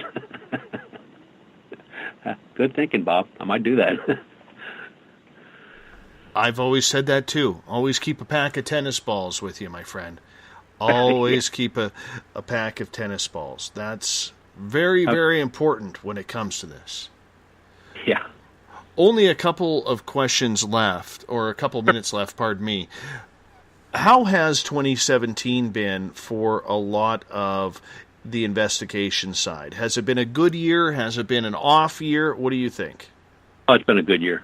It's been a good year. We've come up with a lot of information. We got to go to a lot of different places, got to talk to a lot of different people. We've got to talk to people that we couldn't talk to before for some reason, which like the Game Commission or park rangers or federal officers. Yeah, it's been a good year for that. Mapping software that we've gotten now is really good. It's better than what we had before. Some of the equipment upgrades we did is much better than we had before. Cameras are better. The stuff is waterproof now. We don't have to worry about, putting everything under a shelter. We can let it sit out in the rain, snow. It doesn't matter. And it's been a very good year for investigations. I'm hoping 18 is the same way. Are you noticing any patterns from year to year? The only pattern that in the bipedals, the pattern that we have noticed is we'll have the sightings will fluctuate. We'll have like early summer, and then it'll die down, and then we'll have like late summer, and then they'll die down, and then it'll be like quiet for like October, November. And then like late November, then it'll start to pick up again. So I don't know if they're on the move, if they're territorial, or they're moving back and forth between where they may have a place to stay. But it really sucks right now because our weather's been so warm. We've had very little cold weather. So that dense forest that's up there, the leaves aren't dropping at all, hardly at all. They're just turning now. And for us to get into some of those areas and really, put forth with the equipment that we have, we need to have clear vision. Those cameras got to be able to see a good. And until those, like we were going to leave 2 weeks ago, then we put it off because up there, our people up there said, nope, still got a lot of leaves up, a lot of brush on the ground, and we need that stuff to be really gone. And so we were going to try it again this week. It's the same thing, but a little better. So we're figuring in the next 2 weeks we'll be able to get out again before Christmas and after Christmas. I mean, we're all geared up. We're ready to go. It's just a matter of we don't care if it's snowing. That doesn't bother us. We have shelter and we have all that stuff. So that's not anything that holds us back. But what we're looking for now is that the leaves to drop and that brush to die off, because the brush is like waist high. And hell, I could be laying there naked. Nobody'd ever see me. Ooh. Ugh. I don't know if I want to think of that, my friend. Don't know if I want to think of that. That just turned me a little myself. Butch, to you and your family, you have a great Christmas and New Year's, my friend. We will talk to you. Now, the next Monday, the final Monday of the month of December, is actually Christmas Day, so we're actually moving you to Tuesday the 26th. Correct. And I want to say thanks for being a big part of our family here for 2017, Butch. Really appreciate it. And to all your folks out there, all your researchers, all your people that are on your chat all the time, and SOR, have a good holiday. Enjoy yourself. Be careful out there. And if, again, as I say all the time, if anybody needs anything, just go on my website or contact me on Facebook. And on the website, just go to Terrestrial Contact. That's an email direct to me. That's Watch 24/7. And I'll help you out any way I can. Awesome. And, no problem there. Butch, you hold on. I'm going to wrap this thing up. Butch Witkowski's Strange Days. One more appearance, December 26th. UFOcop.com is the website. Tomorrow night on the program, Nadia Fazani joins us. We're talking real-life superheroes.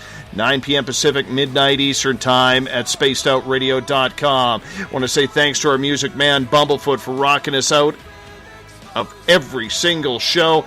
I will talk to you tomorrow, my friends. Let's continue the fun times with all of you in the chat rooms and sitting at home, because together, my friends, we own the night. Talk to you in 21 hours from now. Mr. Bumblefoot, take us home.